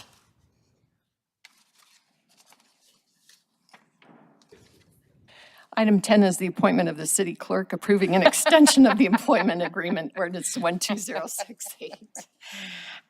City Manager's Communication Number 31, dated January 23rd, is received into and made part of the record. Ms. Clerk, you are requested to read Ordinance 12068 by number and title only. Ordinance number 12068 relating to the city clerk, appointing the city clerk, approving extension of employment agreement, and declaring an emergency. What is the council's pleasure? Madam Mayor, I move to pass an ordinance number 12068, approving the extension of employment for additional 2 years for Suzanne Maish as city clerk. Been a valuable asset to our community. Thank you. Absolutely. Thank you. There's a motion and a second. Any further discussion? Councilmember Cunningham, I saw the intention. I'm trying to come up with something I saw the witty, but you intention. know, the thing is that, and I'll get a little serious tonight. Suzanne, you don't realize how valuable you are to this team. And I've said everything I needed to say earlier, but the bottom line is I'm happily voting yes, and congratulations. Mm-hmm. Any others? Councilwoman. We love you. We've given you this feedback, but again, just full of gratitude that you are up for another 2 years with the team because I don't know where we'd be without you and I don't want to think about it. So thank you. And on my behalf and behalf of, as you can tell, all the council, really appreciate all the work that you do. You and your team do such valuable work for our elections and for all the clerking you do for us. It's very valuable. You keep us straight. You keep the community informed. And I'm looking forward to the next 2 years. Really happy that you've decided to stay. Thank you so much. And with that, let's go to roll call. And may I just say thank you for all of the support for these first 2 years, and I'm looking forward to the next 2 years. I couldn't have done it without staff. I see a few of them here, and they are by every step of the way with me, so I appreciate that. With that, Mr. Dahl? Aye. Mrs. Lee? Aye. Mr. Fimbres? Aye. Mr. Cunningham? Aye. Mayor Romero? Aye. Ordinance 12068 passes by a vote of 5-0. Thank you so much. Thank you. Looking forward to the next 2 years. Me too. Item 11. Adjournment? Council will stand adjourned. The next regularly scheduled meeting will be on Tuesday, February 6th, 2024, at or after 5:30 p.m. Thank you so much. Congratulations, Suzanne.